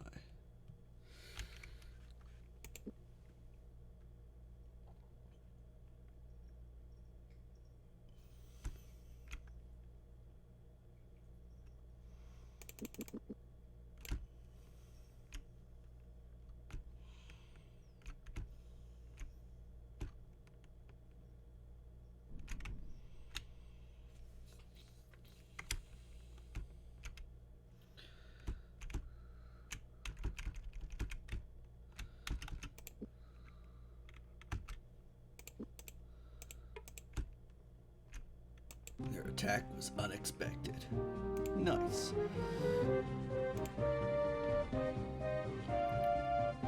So yeah, I guess I can't use Mad God's Rage, which is weird because this chapter is named Mad God's Rage.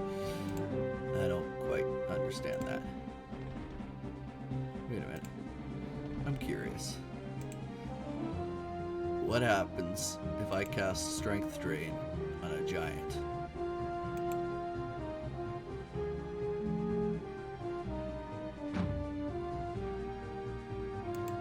Nothing too crazy. It looked like my strength went up by 10, which is normal.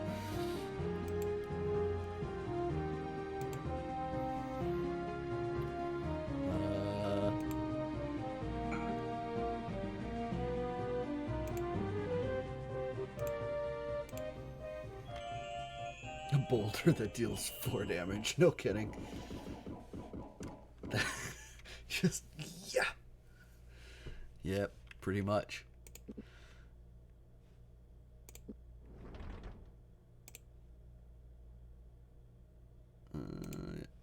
Sure.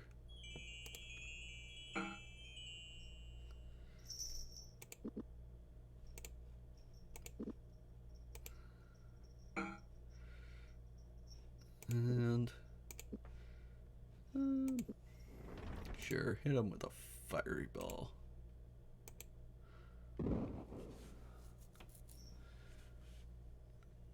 Boom.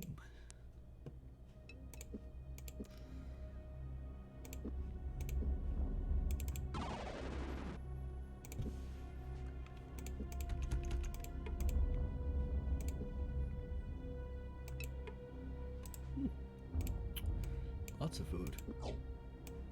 And again, collecting the money for no reason. What?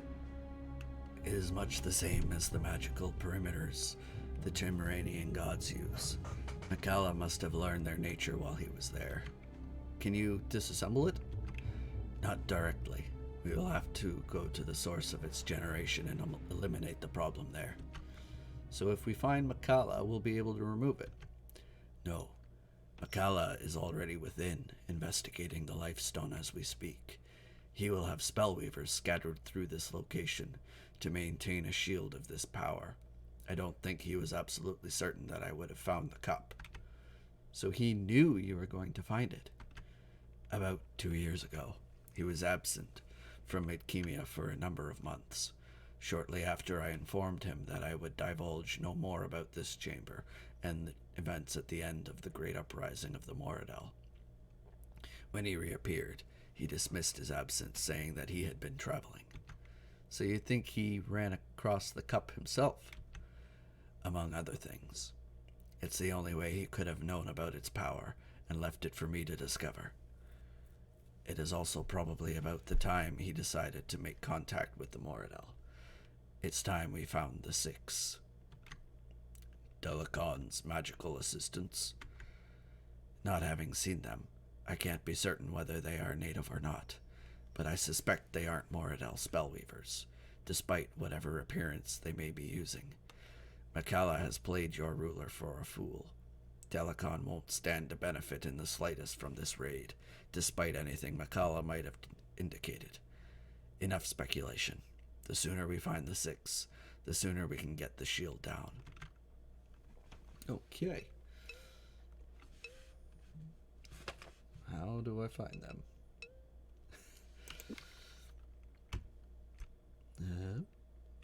That's not too bad.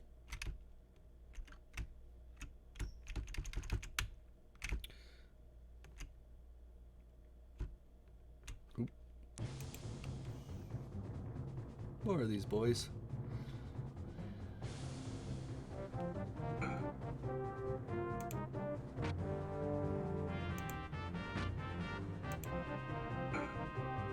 It's basically just these two guys poke them with their sticks until Gorath gets around to hitting them. Because Gorath just kills everything in one hit in this level. Oh, right on, guys.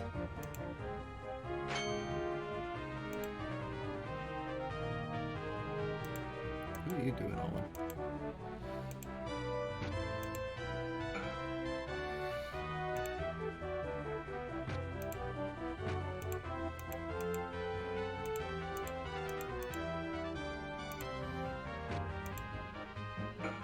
There we go. Got him.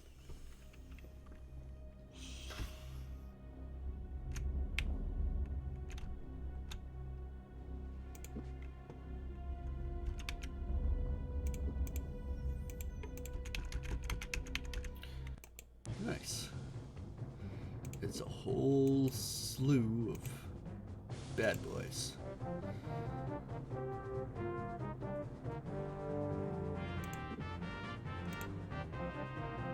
Oh, that's why that didn't do enough damage.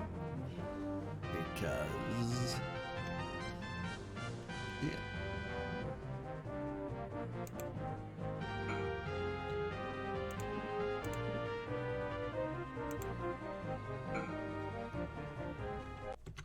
Easy peasy.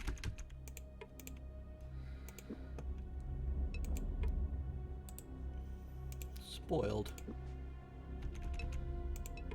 What are you doing spoiling your food? Goobers?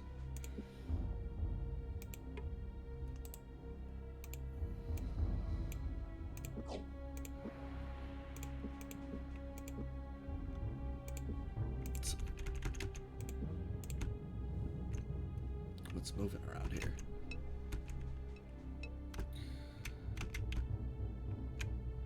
Ooh, hi guys.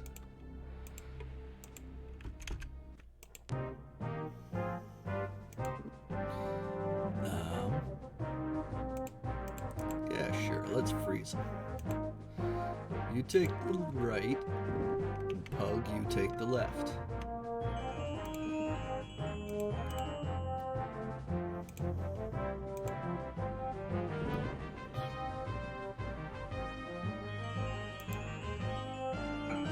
And then Gorath comes in and hits them both once and they die. Just like that.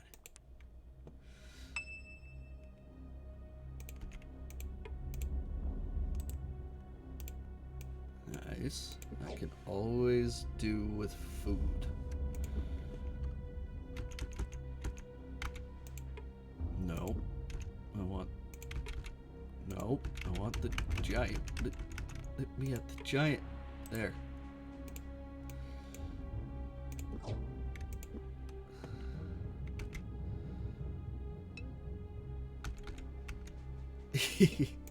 Yep. That was exactly the plan that they they specifically drew up. I had nothing to do with it. They just knew what to do. Locked. Wait. You broke your key. Does this work? No.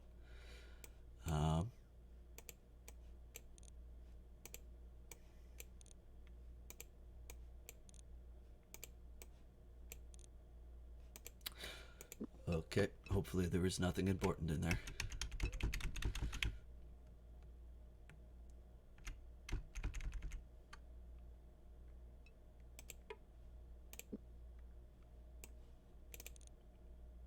Wait, what? What do you mean that key doesn't work?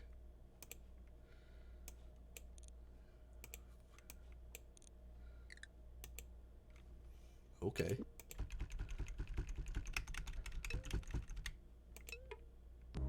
Oh, here we go. We get the first Mordell chest of the video. Its tail is round and hollow. Seems to get chewed a bit, but you'll rarely see this thing unless the other end is lit.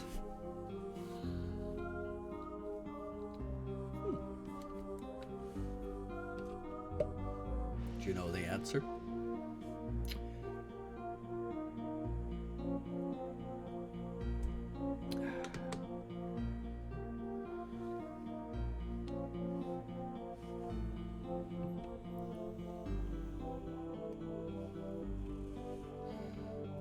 Yeah.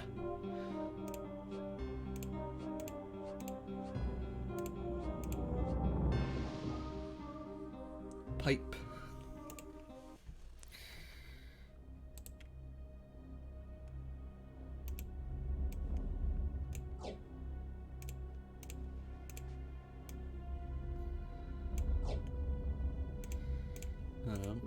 I definitely don't think I need any more powder.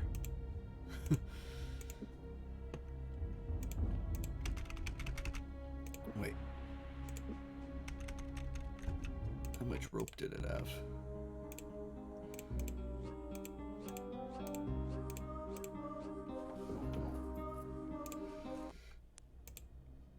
Yeah, sure, we'll take some rope. Just in case. I mean, I probably won't be swinging across pits too many times, but yeah, I only ever figured out what the infinity pools actually did, like, just the other day. I guess they increase the power of your spells or something. So that might come in handy. Double damage. Holy shit. That is handy. So now we basically have to okay, use it in your inventory, then it brings up your spell to use. Gotcha.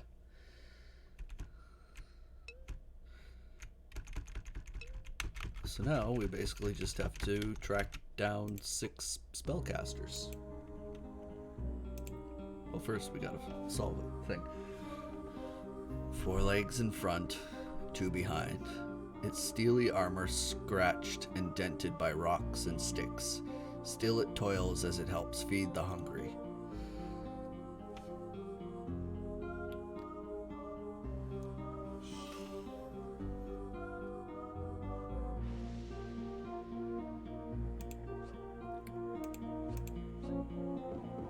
It's a plow. With a bunch of stuff that I don't... Wait, what are you... A bunch of stuff that I don't actually need. That's fine.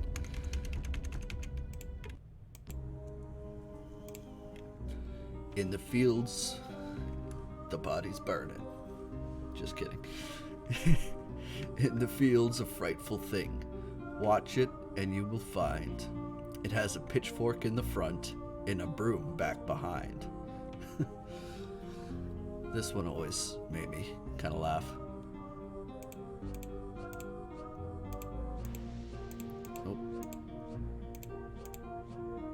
It's a bull.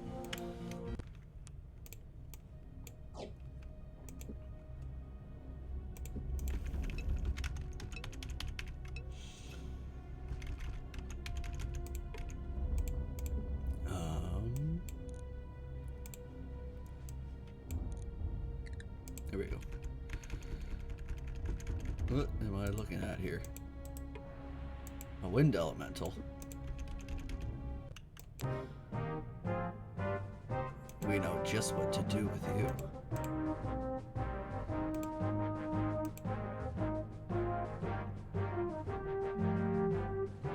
Hell yeah. Yeah, I didn't think they would have anything.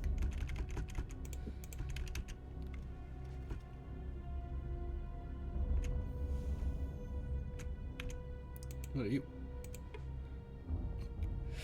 The Six. Okay. There's just a signpost here that tells me that the people are here. That's fantastic.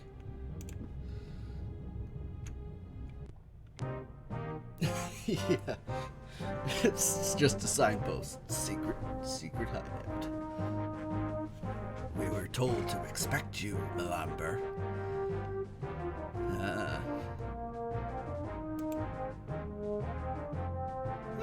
Spellweaver.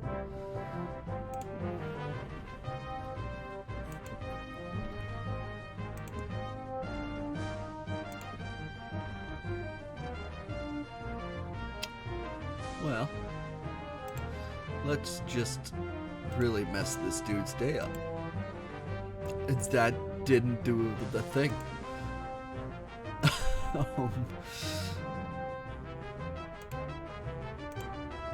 Oh, well, fireball.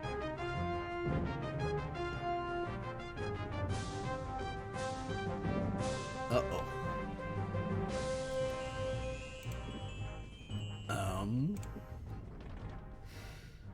Let's see here. What are you? Denon's Delusions.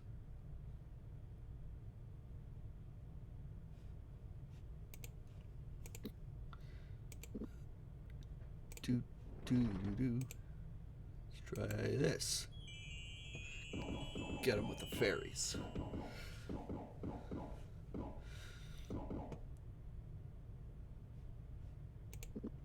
Let's try this thing. And hit him with the feathers.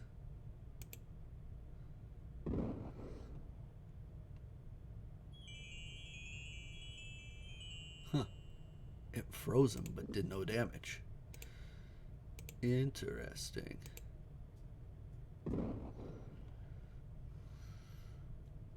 This guy's also way too strong.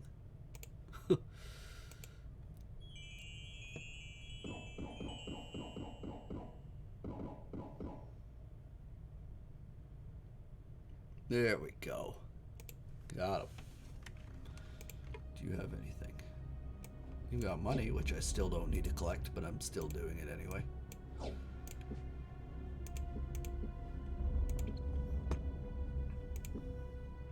Something moved. What do you mean? There we go.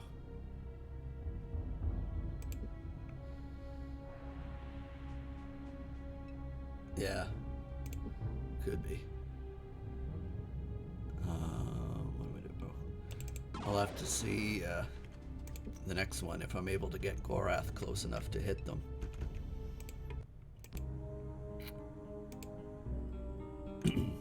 Although lower than a fence and thinner than a rail, it can still be used to hold a horse, hooves, mane, and tail.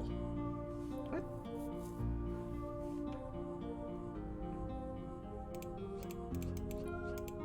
Oh, I think it's this one.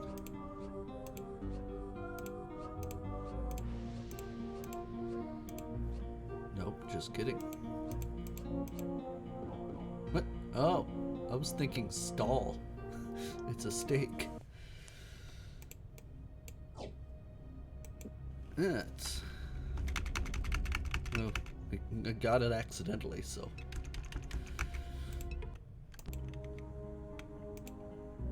Though not a plant, has leaves. Though not a beast, has spine. Though many wouldn't need this thing, 'tis more valuable than wine. Is it up? fuck? Boss. It's a book. Accidents still count. I like your thinking. Ooh, what are you? I already have that spell. I don't need that.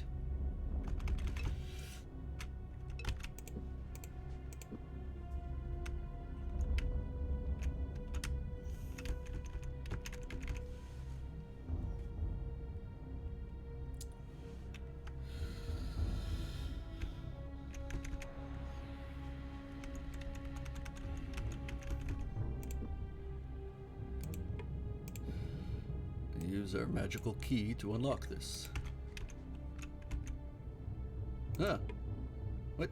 Quick. Dragons. That's weird.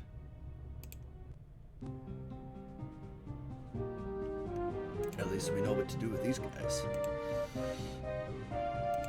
Blast them with the feathers. Give me that sweet, sweet double damage.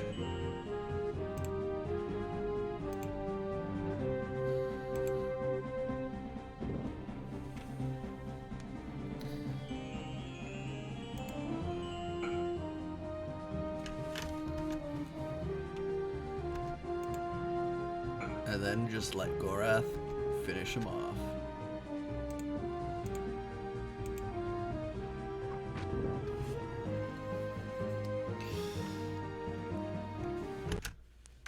Nice.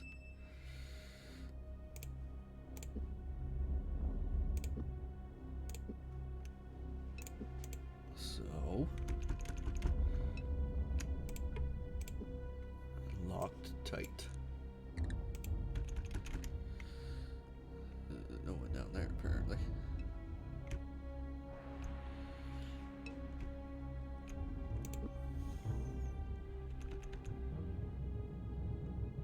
Act 9. Sure are. We're nearing the very end.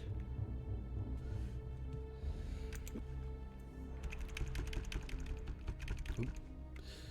Don't fall in the pit, boys.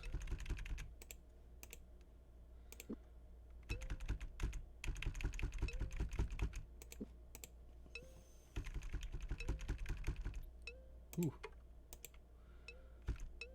A spellweaver and a wind elemental. Yep. Well.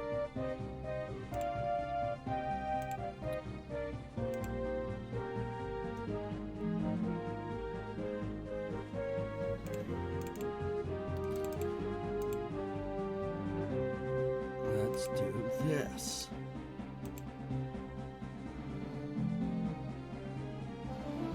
There we go. Oh yeah. These guys have ridiculous armor, apparently.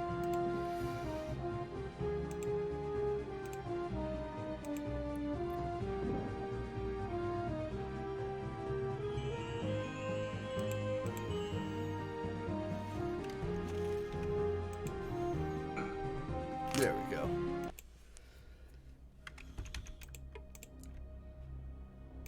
Still collecting the gold, even though I don't need it.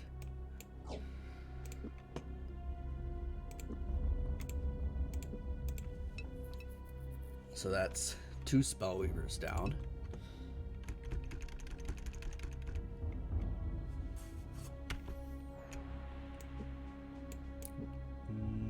Oh, there we go.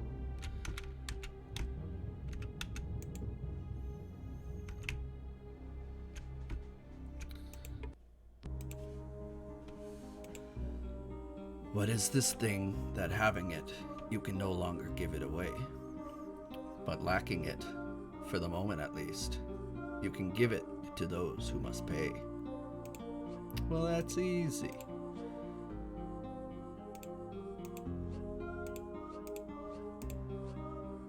It's death.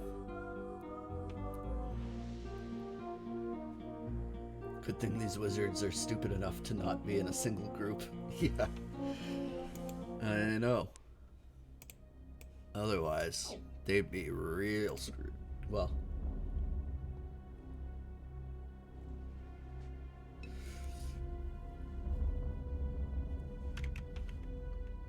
Yeah. Well, like, with in that chapter, basically we were running the fetch quests with James, Locklear, and Patras, and at the end we have to fight the six Mordell spellcasters. I don't remember what chapter that was in, but was it chapter 5 maybe? And that was is usually a tough fight. They were all in the barn that you rented. Oh, right. Yeah, that guy. Yeah, what's his name? Nago, I think. Yeah, it was Act 5 that all those guys were in. That's right. Where am I going here?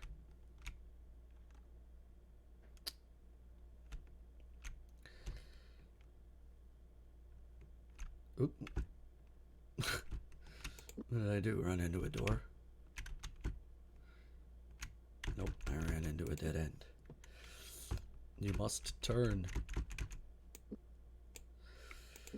Yeah, Nago.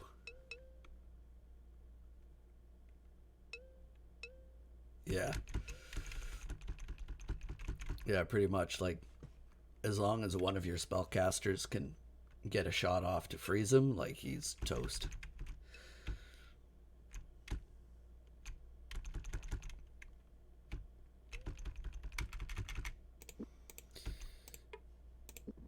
Oop. Oh. You guys didn't see that.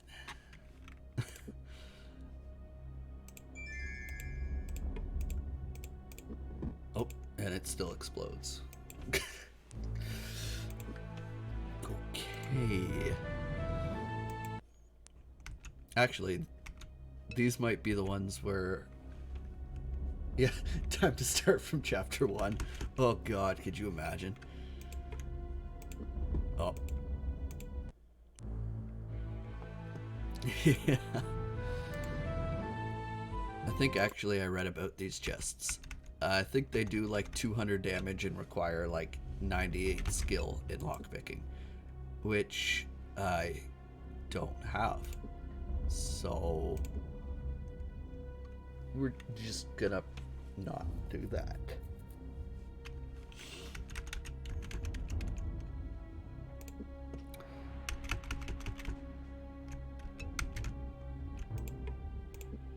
And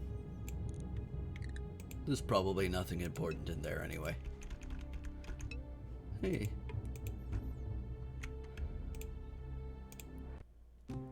You know, because I'm so gosh darn powerful.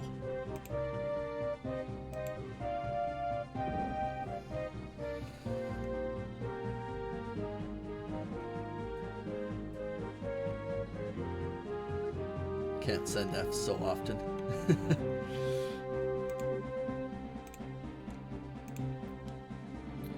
Okay, well, I'll do my best.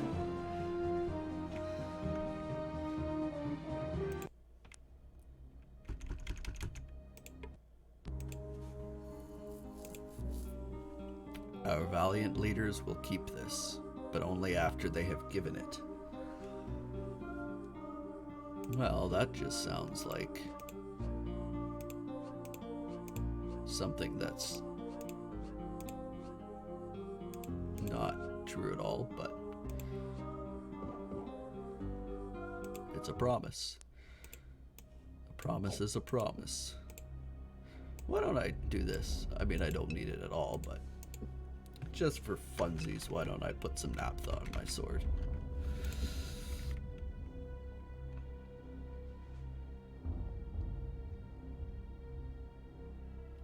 This place is real convoluted as hell.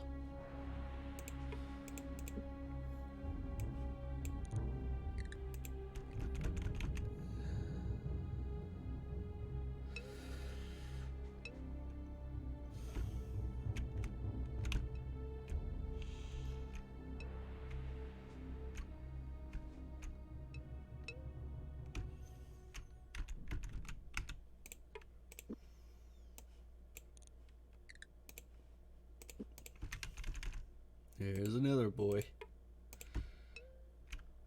Yeah, I don't think we can sneak up with these guys. Well, that was just rude.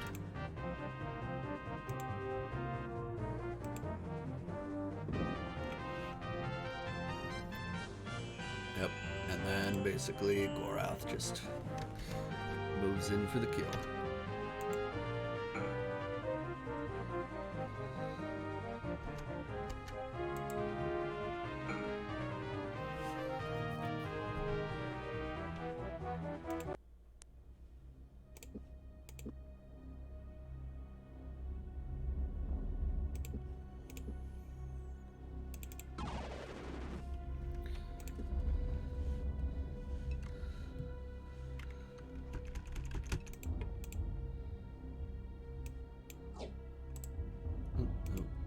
I'm gonna guess. Oh, it's not poison.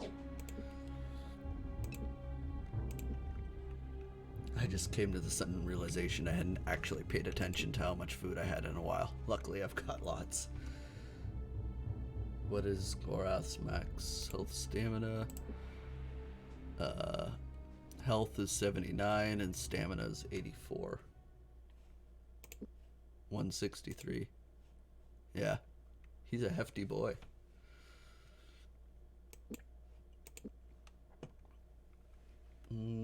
Where am I? Okay.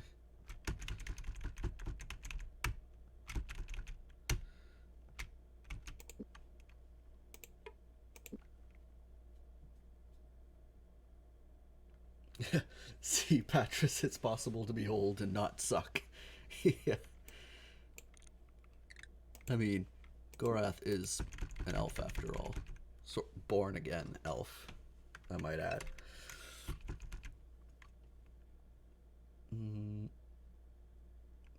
Okay, there's nobody there.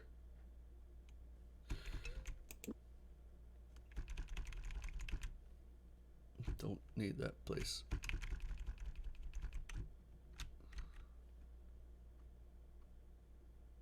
Yeah, yeah.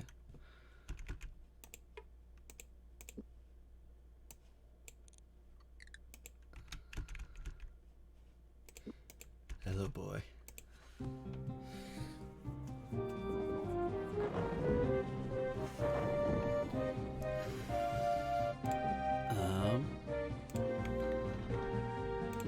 Grief of 1,000 Nights. Why not? It didn't work. Okay.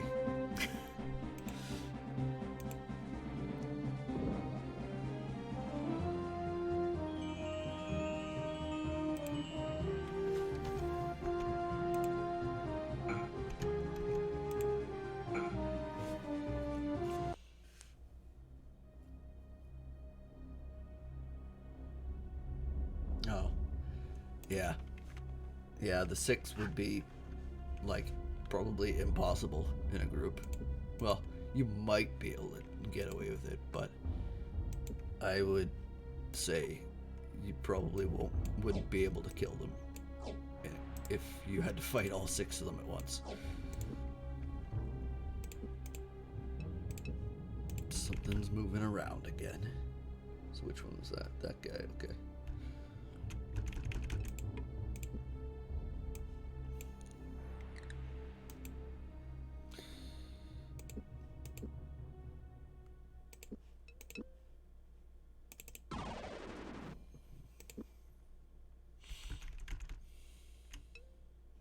Hey. Oop. Oop.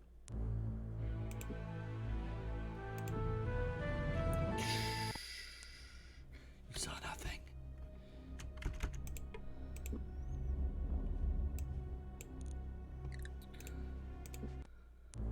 Oop. Don't know why I clicked that button. Death came quietly and also quickly. Yeah.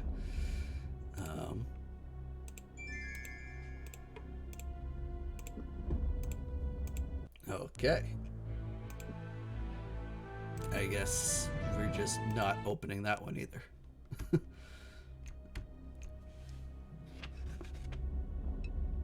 never know.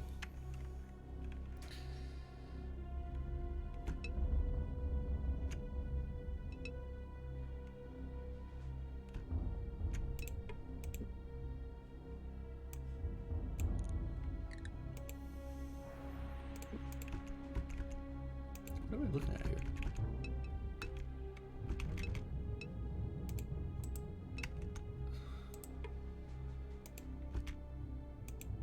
Okay. How did I walk right past you? And, like, what?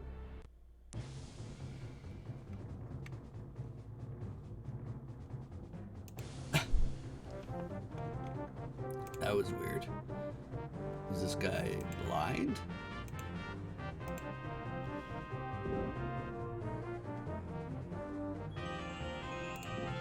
He just straight up didn't see me. I wonder if I could use Evil Seek on him.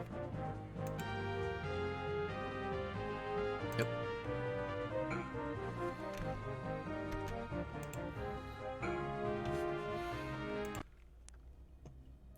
Also, why is there a dead giant? Oh, teasing me with the food. And a dead giant beetle boy. Carrying rope, apparently.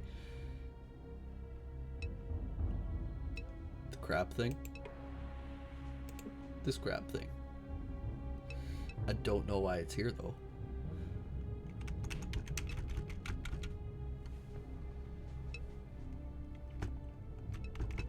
But yeah, it's dead, apparently. It's just a dead crab dude.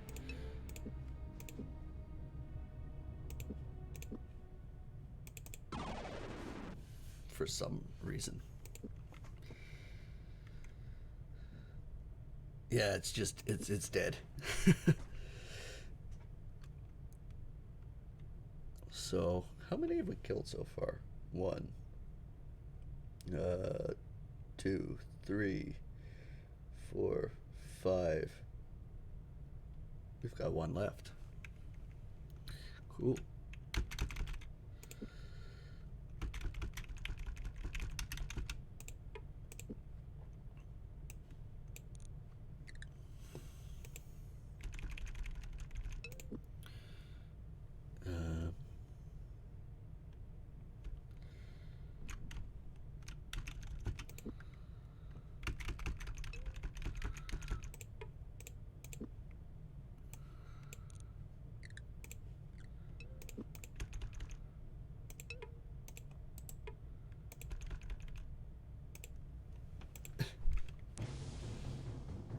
There's 3 of them.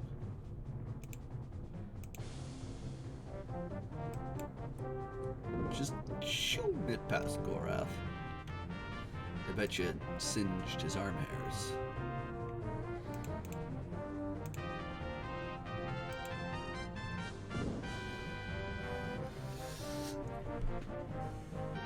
And knock him dead.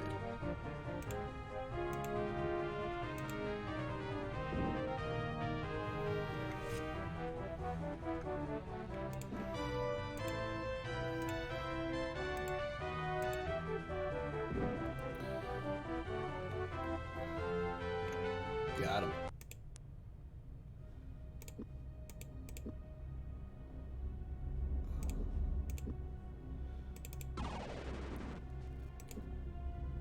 Okay, I think we're about to find the final one.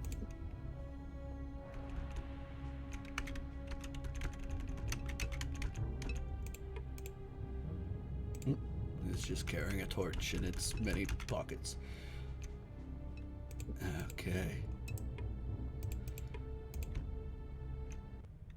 Pug snapped his fingers, shouting something in Surani to the startled spellweaver. He watched hard for a response from the magician and apparently saw what he had expected to see. What did you say to him? No one asked. I offered peace, Pug said, nodding to the Great One, noting that the magician hadn't recovered from the surprise. Apparently, he isn't interested. Well, we're just gonna have to hurt him real What?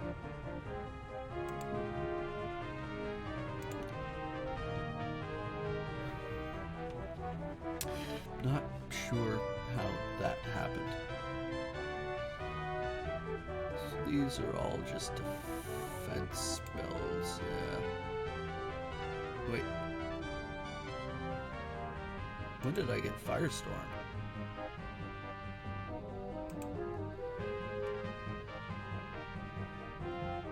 Yeah.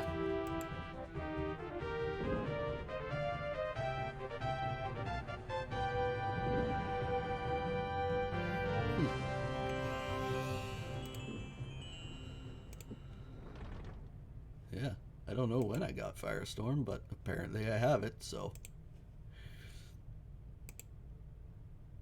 Oh!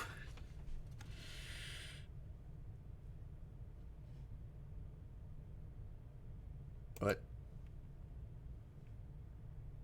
Excuse me.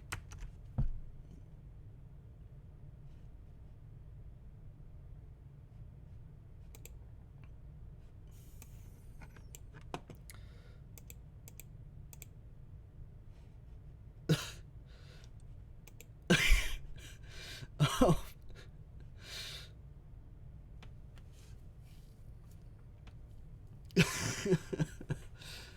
Okay.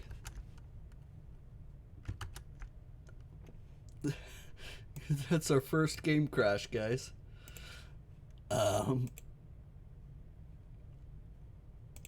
Let's try that again. Oof. Note to self: don't hit Gorath with Firestorm.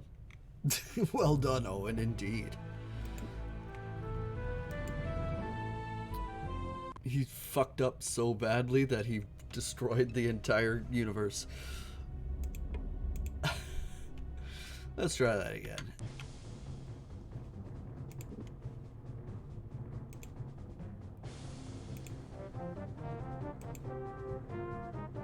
Yeah, something's wrong with Owen.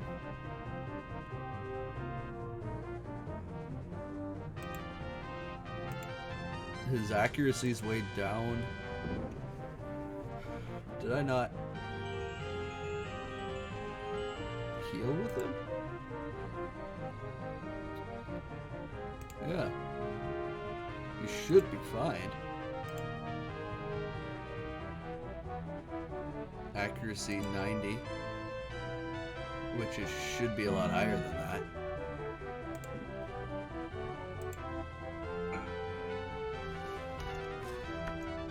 That's very weird.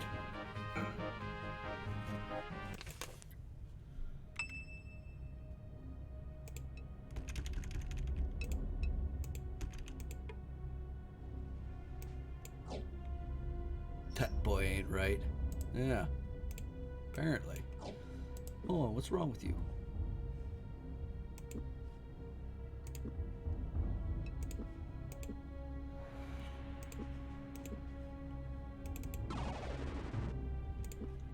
So I think that's all 6. If I'm counting right. So we got that one. 2, 3, 4, 5, 6. Yep. Now we just need to go back here, I guess, and finish. Y'all didn't see that.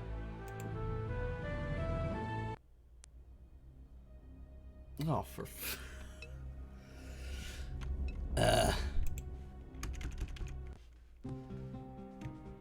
can't forget the quick and quiet death. But yeah, no flavor text afterwards. But I got all of them. So. Oop, there you go, Owen.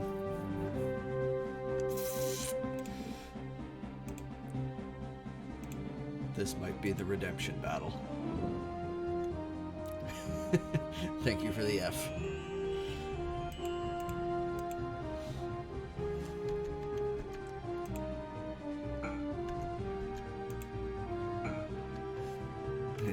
much appreciated. Because apparently I can't stop being a dum-dum. Alright. Now don't run into the pit.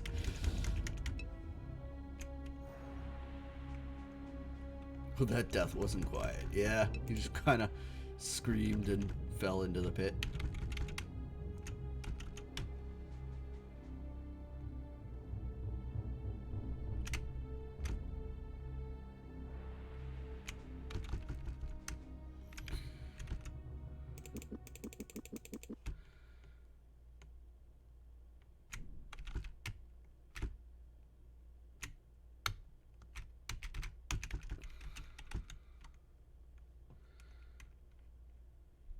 If 3 men fall to their death in a dungeon, but no one is around to hear them, do they still make a sound? I don't know. Maybe. There's a possibility that they don't, I suppose.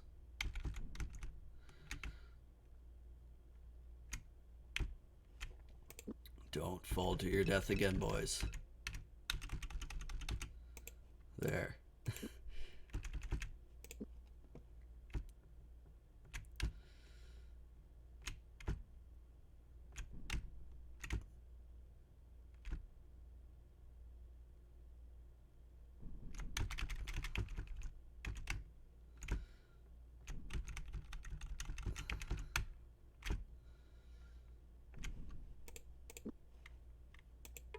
Okay, let's go back up.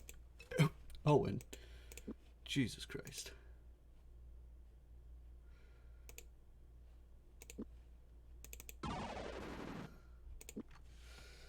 Okay. Assuming I did in fact get all of them, there's only one last thing to do.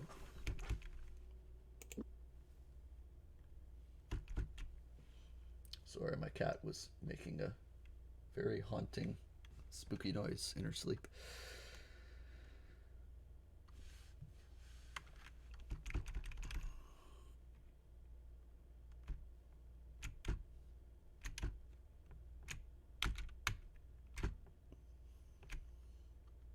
We gotta go find Makala.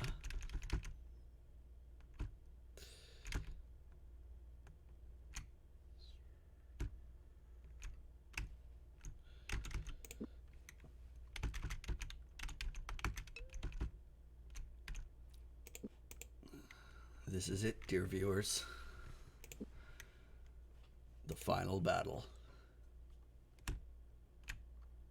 The hallway widened. In a few moments, the path turned, opening into a large chamber where a dragon lay curled on the ground. What? This is not the final battle. This is the oracle of all that we've been talking to. I forgot all about her. I called for you, but was unable to reach your mind. The magician wields an amulet which renders this body feeble, and he is in the process of disabling the last of the defenses which ring the life stone. Makala is reckless, but I do not think he will have crippled you permanently. He must have unearthed some Valheru artifact, like a product of Leron Baktos, the master of dragons. While he would be incapable of ruling your mind, he could still command your dragon's flesh.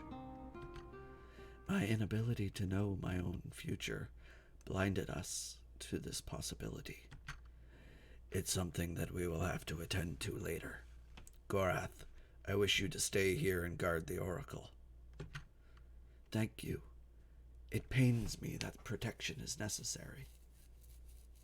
Oh. Pug, you may require my strength when you reach the Surani magician. You will have a difficult time in the Lifestone Chamber. No, Gorath. You have already given too much to this quest, and seen what should have been seen by no one other than myself. You would never so much as scratch Macalla's skin before he burned you to cinders. He will be more respectful in the presence of magicians, and less likely to do anything rash. For now, you have a responsibility to guard the oracle. So I'm not even going to get Gorath in this fight. Pug hurried Owen under an archway. The corridor angled sharply downward, its rough earthen floor littered with a slippery ceramic material which cracked underfoot with each step taken. In places, the boy glimpsed ancient frescoes of a Moradal-looking race, who stared back at him with eyes filled with an enigmatic hate, the cause of which had been millions of years dead. Following a slow bend, they arrived at last at what looked to be a stone wall, but quickly Pug muttered a few words, and the door shimmered away into nothingness. Beyond lay a vast chamber, and Macalla was waiting for them. Here we go.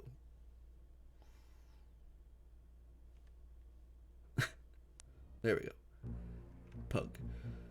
I hoped more for you, Macalla. When first you came to us years ago from the assembly, I sensed your heart full of dark calculations. But I had thought with us you would grow to gentleness. We Serani are of course bereft of that quality. Save your prating for the assembly.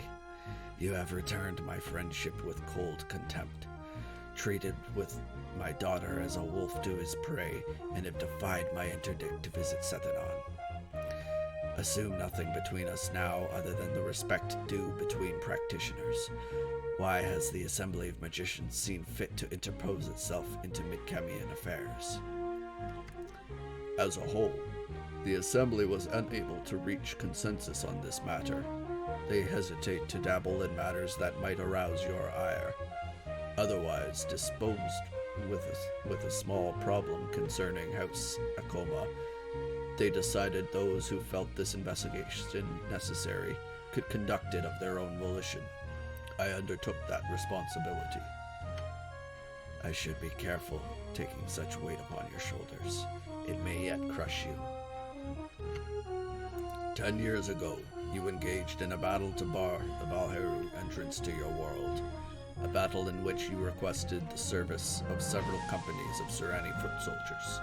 As such, the battle became a matter of imperial interest and fell within the jurisdiction of the Assembly. You, however, have thwarted all our efforts to gather information about that battle, and have forbade our investigation of Sethanon. Many sons of great houses fell, but their bodies were never recovered for the proper rites. Your attempts at evasion are execrable, Macalla. Never has the Assembly concerned itself with the souls of the dead, and I don't believe they are practicing a newfound piety. You wished to learn how I defeated the Valheru. Indeed, how could we not? The Valheru were a race of unspeakable evil and dread power, who once nearly destroyed our world. Although my brothers harbor you the greatest respect, Pug, you would be incapable of turning aside such monstrous power unaided. Judging by the numerous defenses that ringed this abandoned town, we assumed the only possible solution. You concealed a thing of power in the caverns here. I cannot fault your fears, but your methodology has been despicable. The Life Stone was created in the darkest days of the Mad God's rage, a war in which the Valheru strove to destroy the gods of Midkemia. With it, they believed they could conquer every corner of the universe, and in all likelihood, they could have. It must be eternally locked away here, and its existence must die out with that small handful of us that have looked upon it. You will speak to none of the Assembly about what you have found here, or you shall answer to me. I cannot, in good conscience, keep such a secret. What if such a weapon were wielded against the Empire? Could not such a weapon lay waste to all her children? We cannot simply bury such a weapon. It must be destroyed for the good of all future generations of the Empire and the Kingdom. Impossible. We have no way to know what would happen if we attempted to destroy it. It may not be tested without potentially disturbing the Valheru whose souls now occupy the stone. As I suspected, you have done nothing to study it. Great though your power may be, you haven't an inkling what secrets lie within that stone. Its very existence is obscene. It must not fall into the hands of a hostile power. Makala, do not tamper with the stone. It must be left untouched for the good of all. I judge now as it is my right as a great one of the Assembly of Magicians. It must be destroyed, Pug, for the good of the Empire.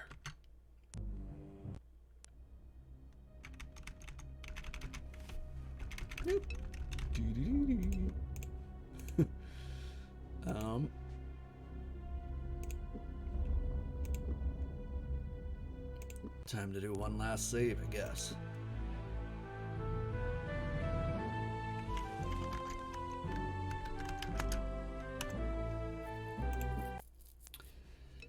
Let's get it.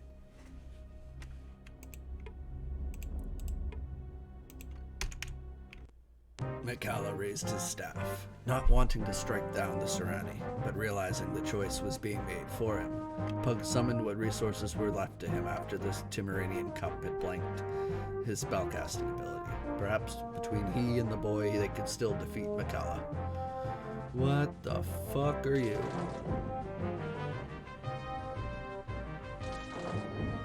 How are they using Thunderbolt? We're underground. Also, this is apparently gonna take a while.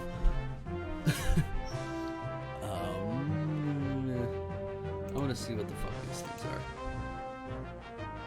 A dread.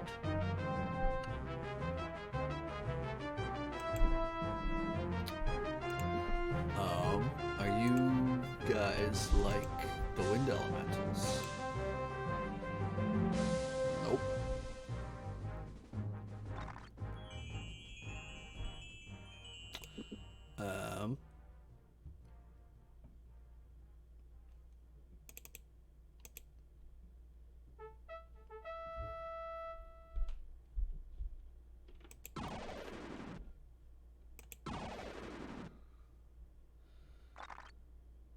Underground lightning is the real tragedy. Yeah, basically.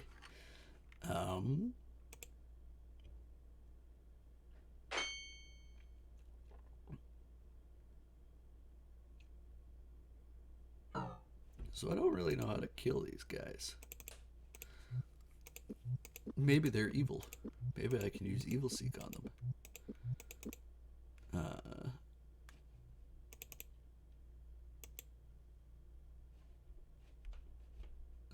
Yeah. Let's see what happens if I do this. Yay, doggos. Oh, that worked.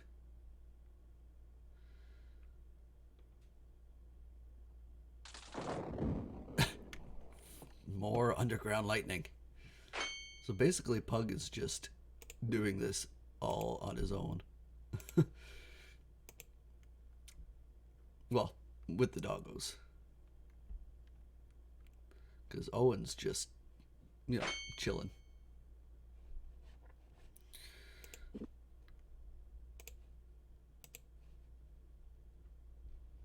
What? Oh god. I can't reach them.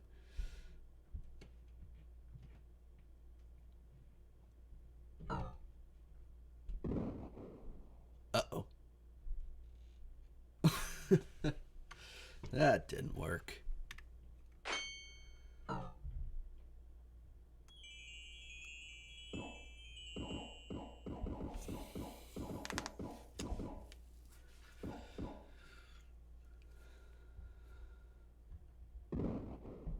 Is it the dogs keeping this fight going? I think so. The dogs are considered party members, I guess.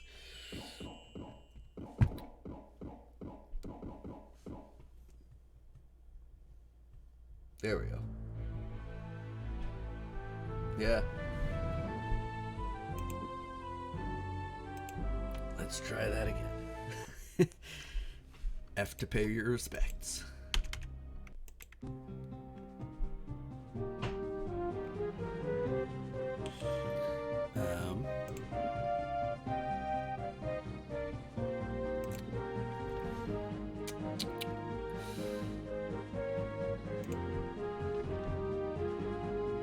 Will doggos win the fight? I think so. There's a very good chance. Let's try.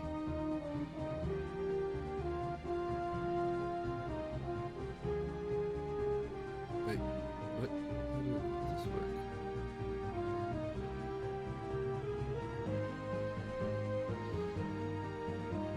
There we go.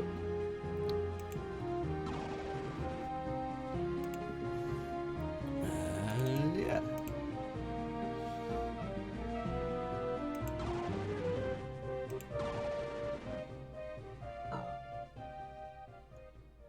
I mean, they'll help. I don't think they're gonna win the entire thing. Well, definitely not.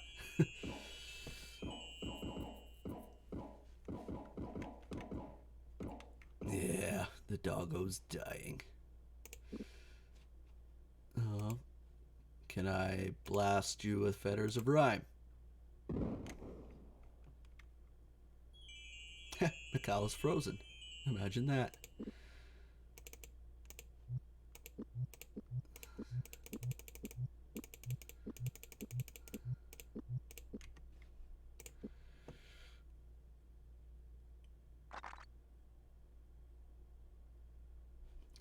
Owen, you need to get out of there. And Pug, about Evil Seek.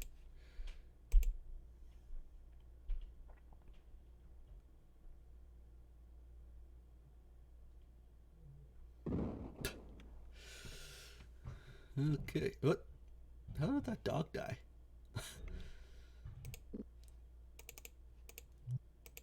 Apparently, I think that was just an extremely powerful fireball, actually.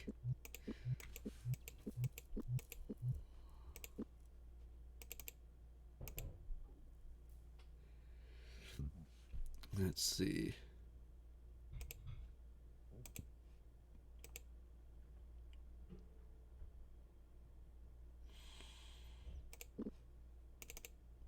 It's a good thing I've got all these restoratives.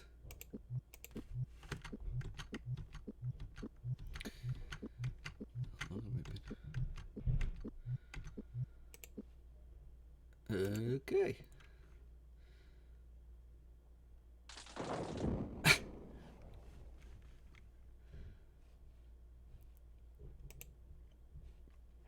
Maybe I should do the, yeah. Do the Hoko's Haven. Do the Hokey Pokey on Owen.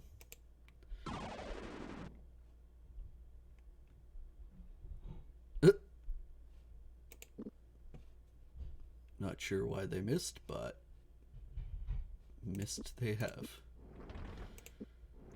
Wait. Will Firestorm hurt you guys?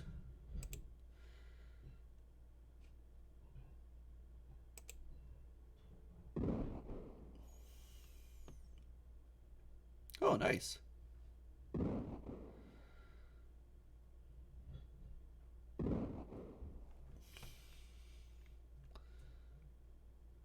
That was surprisingly easy, actually.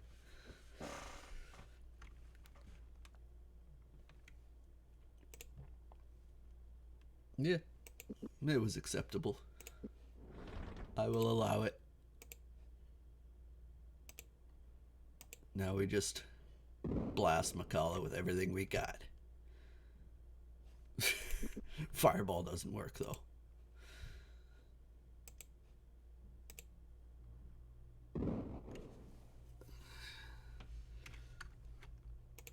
So we're gonna have to go with Firestorm, I guess. Just keep blasting.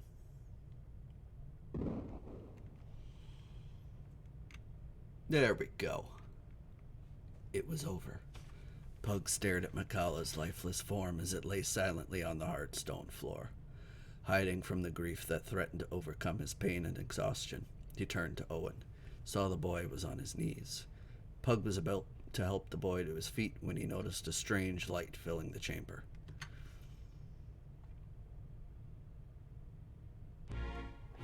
The life stone pulsed warmth. Rays of emerald light touched Owen's solemn features, deepening the hollows of his face as he approached the blasted turf occupied moments before by Makala's towering rage. Nearby, Pug spoke softly, his voice diffusing off the cavern walls into 1,000 bouncing whispers. "It may be difficult," Pug said, "but don't judge him too harshly, Owen. I have performed acts nearly as monstrous in the name of common good." "I find that hard to believe," Owen replied. "You're a good man." "So was he, in his own way. Loyalty can sometimes misguide even the finest of men." Gaga. Both magicians flinched in unison as muted sword strikes erupted in the corridors outside the chamber. With startling rapidity, the sounds approached, dissolved into pattering, desperate footfalls and howling half-stepped oaths. "Watch yourself!" Pug shouted across the cavern. "Someone's coming!" Harried by a shadowy assailant, Gorath backed into the chamber, his sword flying in a defensive arc before him. Repeatedly, razor-like fists flashed out of the darkness to challenge him, but he skillfully turned the attacks to his advantage. Finding the rhythm of his opponent, he feinted right when he was expected to move left, and a warrior barreled past him. "Delicon!" Owen exclaimed. Tripped up by Gorath, the Moradel leader crashed to the ground, snarling all the while to in slavering fury. Attempting to rise, he slashed upward with his gauntleted fist, but brutally, Gorath stepped inside his guard and delivered a rain of heavy kicks until the older warrior fell quiet. "I suggest you lie still," Gorath snapped, wiping rivulets of blood from his face. "I may decide to kill you yet." "I hear you," Gorath croaked, his voice weak. For a long moment, he remained curled in a ball, his breath tearing raggedly from his throat as he clenched and unclenched his fists. With extreme effort, he turned his head and looked upon the mesmerizing light of the life stone, and froze. "No!" Pug shook his head, apprehension welling within him like a black lake as he caught the Moradel's expression. Stumbling forward, he tried to interpose himself in the way, but his failing strength abandoned him. "No!" Swatting Gorath effortlessly aside as he rose, Delicon's eyes flashed with reflected radiance. Like a puppet on a string, he began to stagger forward, his steps almost childish in their plodding. Undoubtedly something had control of his mind. Dazed but alive, Gorath leapt to the attack and jolted hard into the Moradel leader, his miscalculated blow carrying the both of them, not down, but forward into the life stone. Together, they reached for the sword. Delicon. "What madness is this? Ooh." "Eh?" "Something within the sword consumes. Can't fight it. Him. Acid sugar." That looks like Lockley. "The Valheru souls trapped within the stone are slipping their bonds. We will have to kill them both." "But what about Gorath?" "You must. Owen, evil can't fight him much longer. Can't hold him. Now!"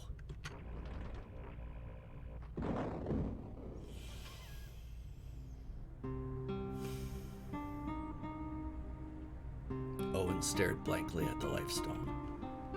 "We killed him," Owen said, a bitter hurt to his words. "He came to the kingdom to warn us, and we killed him." Where was that spell during the fight? Yeah, no kidding. Just the eliminate everything spell. Don't be petulant, Owen.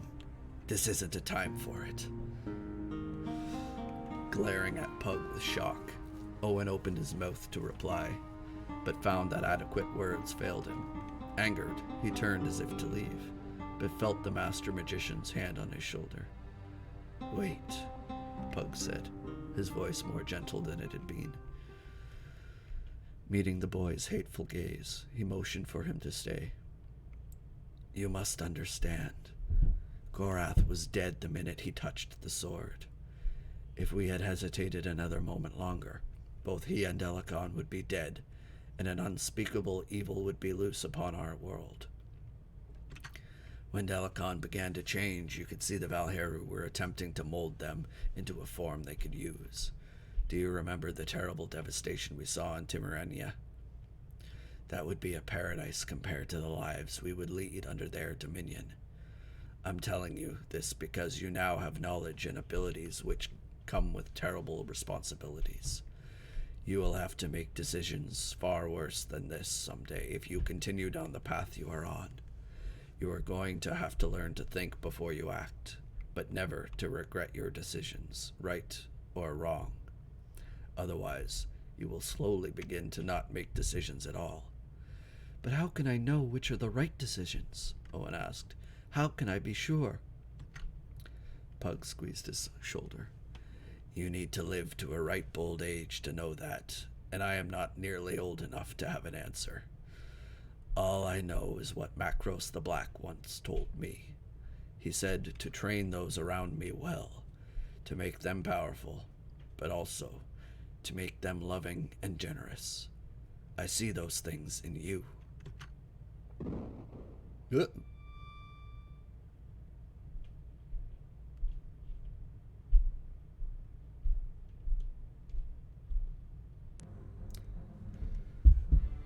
The battle was against them.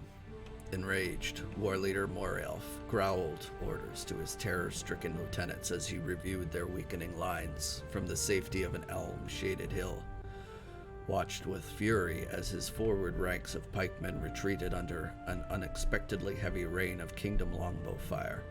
In a short while, the combined mass of Prince Arutha's relief forces and the garrison at Sethanon would be in a position to push them into the only quarter of the city where they would be unable to retreat, and then it would only be a matter of hours before they would be forced to surrender or die in a blaze set to flush them out. War Leader Morelf, you must come quickly."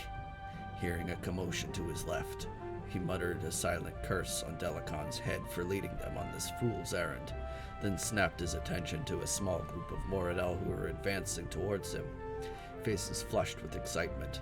Their leader, a scar-faced whelp of 20 summers, knelt reverently at his feet before breathlessly delivering his message. "At the keep, your father has taken Prince Arutha, and I believe the Marked One is with him. The tide of the battle turns." Yeah, it's, they must have been saving it for this final scene, I guess. Stalking skeptically after his messengers, he progressed through a ruined avenue and into a cobbled central square filled with conversing Moradel warriors. Above them, Delicon mounted the fire-blackened parapet walk of the keep, preceded by a mysterious robed figure and the Prince of Krondor. The latter bound head and foot, unable to do anything but follow where he was led. "Brethren," silence fell over the square as the robe-clad figure stepped past Arutha and Delicon and into an archer's turret, a hand placed over his right breast. Ripping open his white garment, he revealed a body made gaunt with hunger, but bearing an unmistakable curling purple birthmark, which resembled a dragon and was the mark of legend. Instantly a chant rose among the Moradel warriors. "Oh no?" Yeah, could be a CD thing, I guess. This is the DOS box, or not DOS box. Well, yeah, this is the version that you can download off of GOG. It's like $5, and it also comes with Betrayal at Antara, but I never liked that game. So I probably won't be playing that one. It's basically the same thing except shitty.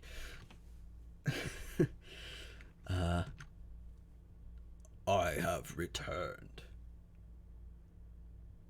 This version is also the one that doesn't have looping audio. Yeah.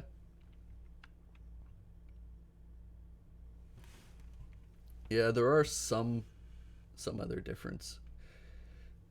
I actually completely forgot that the original version of the game did have looping audio. I do know some of the sounds have changed, and some of the music has changed slightly as well. Oh, you're playing Return to Krondor now? Yeah, I've never played that one. Maybe I should give it a shot sometime. You don't know shit until you've played it. Yeah, maybe one of these days I'll check that one out, because yeah, I've never played it. Myrmidamus. But Myrmidamus was never real in the first place. I have returned, O my children, Myrmidamus shouted from the battlements, revealing a glittering sword of gold, its hilt set with stones of lapis. Hidden deep in the chambers of earth below our feet, Prince Arutha sought to keep this sword from me, from us, the key to our future. For 10 years he imprisoned me in the bowels of this hell against my will. But you have freed me, he said, sweeping the air with the sword. 10 years ago I promised you the dawning of a new age. I was repaid with abandonment. But today I am free, because you who followed Delacan believed in our dream. You have demonstrated your worthiness and loyalty, and as a reward you shall all bear witness to the death of the Lord of the West and the final fulfillment of the prophecy.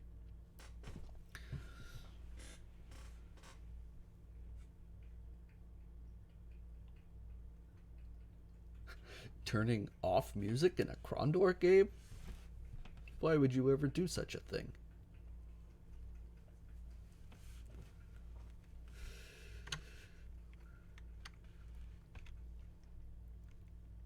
A dark cheer rippled through the crowd as Myrmidamus held the sword aloft and faced Arutha, his lips curled back in a wicked smile as he advanced on the dazed prince, considering the things that had been done to him. The crowd thought it likely their former leader would execute Arutha slowly, and they were ripe for the spectacle. Abruptly, Myrmidamus halted. Beneath him, the stones of the keep began to tremble, as if the entirety of the structure were being shaken by an invisible hand. His look of proud defiance suddenly turned to outrage.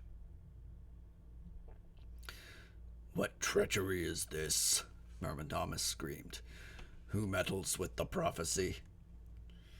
As if in answer, thunder pealed overhead, announcing the arrival of a great dragon and rider, the pair seemingly having formed from the very air itself.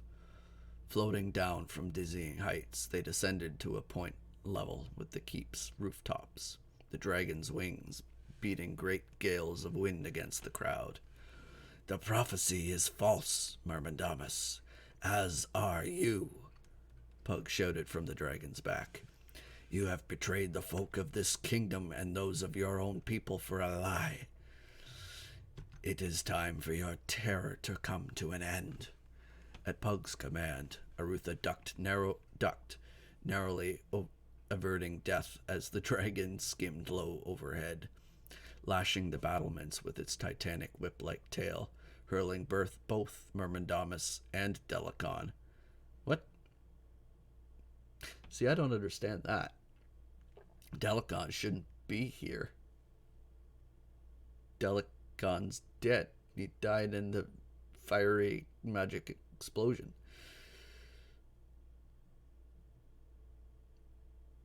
I don't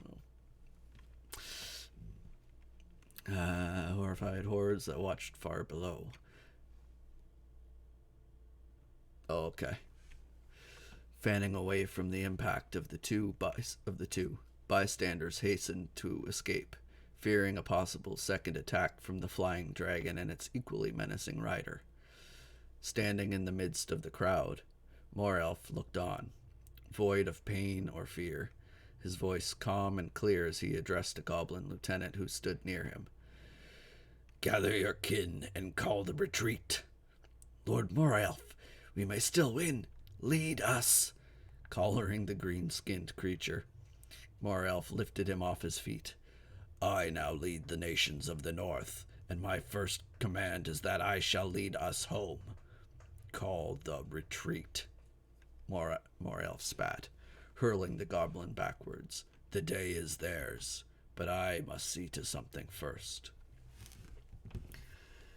Disregarding the panicked warriors who sought egress from the square, Morelf picked his way over the burning rubble to where his father lay dead, his wolfish eyes reflecting only the clouds of smoke which drifted through Sethanon. For all of his father's grand schemes, for all of the things he had thought to accomplish, he was nothing now, nothing but a hulk of dead flesh. He had been a fool to trust the Surani magician. Leaning over the dead body, Morelf snatched up the golden sword which Myrmendamus had retrieved from the caverns below. Although he knew very little of the prophecy which had inspired both his father and Myrmendamus to their deaths, he had no intention of wasting what little they had gained in the battle. Perhaps when he returned to the Northlands, he could still find a way to harness the power of the artifact, assuming it had any power at all. Morelf. Turning, the Moradel war leader had no time to react before the lightning-quick assassin was upon him, driving a knife skillfully through his left eye and deep into his brain, killing him instantly. Without a sound, he crumpled to the ground across his dead father, dropping the sword even before he could raise it. Smiling coldly, Nerab withdrew his knife and wiped clean the gray flesh from its bone blade, then snatched Myrmendamus's prized sword from where it lay abandoned on the ground. One by one he had borne witness to the destruction of his rivals, Gorath of the Ardanian, his own brother Nago, Delicon and his son Morelf, all destroyed by their own greed or inaction. Now there would be the matter of dealing with the bitch Lialan who had been Delicon's mate, and then he might even claim the throne of Sarsargoth for himself, assuming no bastard get of the former war leader claimed the right. Oh, more music. It would be of small consequence, however, for now he possessed what they had all sought. Assuming he lived, he would learn to exploit his newfound advantage. Resheathing his knife in his boot, he spotted a slow-moving band of Moradel limping towards the dim wood, and he hurried to join them, blending in with the crowd in the same manner in which he had come to Sethanon, as an unrecognizable face in a mob of the beaten and the angry. Arutha watched with mild wonder as Pug conjured the prince's duplicate into non-existence, then just as quickly eliminated the remarkably lifelike illusions of Delicon and Myrmendamus, who lay crumpled on the ground below the keep. The corpse of Delicon's son would have to be removed later by less arcane means. Gotcha. A shame we didn't have you with us at Armengar, Cousin Pug, Arutha said. A performance such as that before Myrmendamus's troops might have won us the battle. Pug shook his head. Spectacle won't win your battles, but at least it may prevent the Dark Brothers from plotting another attack against Sethanon. With a dozen or more Moradel witnesses you've left alive on the battlefield, most of them should return alive to the Northlands, having seen their leaders die and possessing the object Myrmendamus sought. They'll have little reason to return here. Let us hope, Arutha said. I have little desire to do this again. What about the artifact? Owen asked. A useless sword, Pug replied with a grin. The Oracle of All indicated a hidden room where I might find it when I asked for assistance with the plan. Shortly after that Moradel gentleman who picked it up returns to Sargoth, he will discover it useless and curse the names of both of them for having spilled so much Moradel blood on false prophecies. Seeing James and Locklear poking about in the ruins near the keep, Arutha scowled. I have a feeling those two are going to keep me busy for months with their questions about this place. Fortunately, they're loyal. If I tell them the subject is closed, they'll both trust me enough to leave the issue alone. You can always tell them the sword was truly what was buried here. You can always tell them the sword was truly what was buried here, Owen suggested. The answer is good enough for the Moradel. Arutha shook his head. Locklear will probably forget the matter once he sees a pretty young face in Krondor. But Jimmy is different. He won't accept it. Though he will never ask anything more. I don't like that I will have to lie to him. He's as loyal a subject as I've ever had. What about the Serani?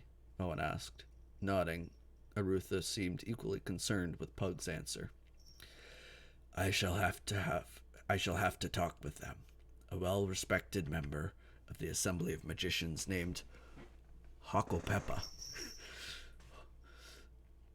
already knows something of the event, and he will help me assuage their fears, Pug said.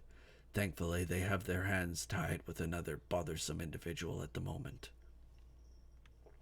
Satisfied, Arutha said his farewells and moved off to be of assistance in evacuating the remaining soldiers from the area, fearing that some might become too curious and discover things best left unfound.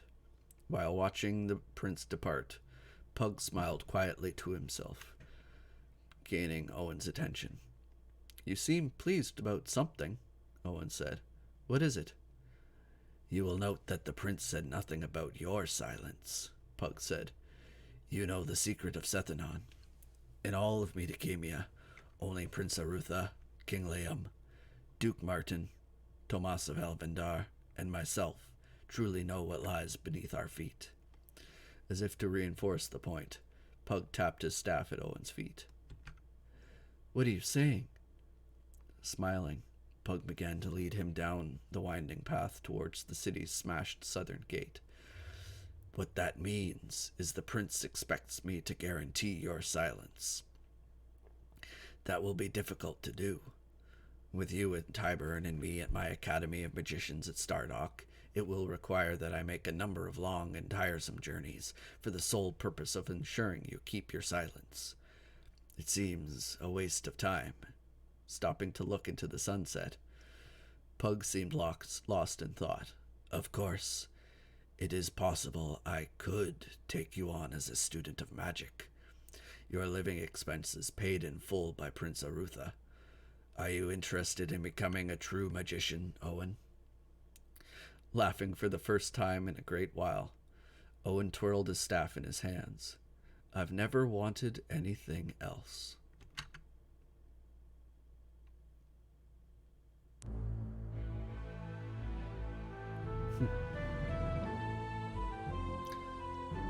And there you have it.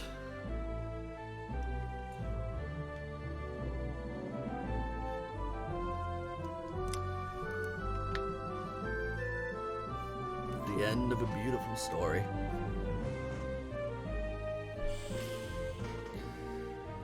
Good game, everybody.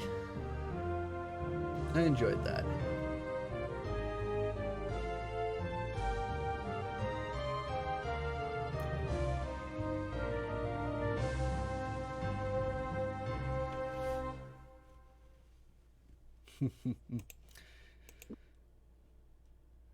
You are very welcome, Defender. Thank you so much for being a part of it.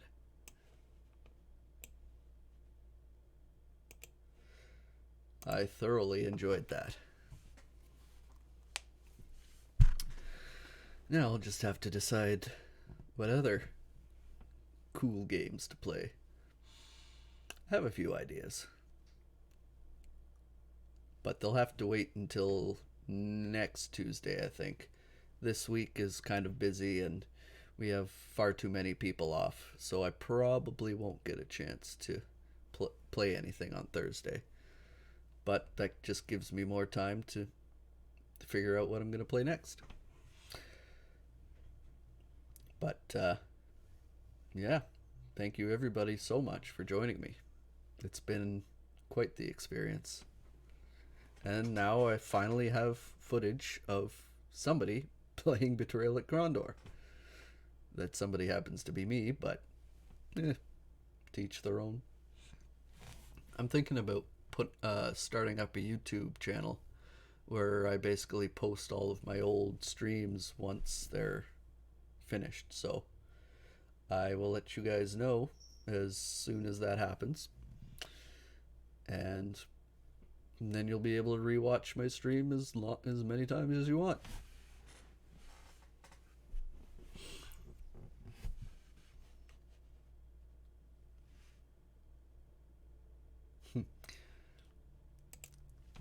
I am thinking about the next one.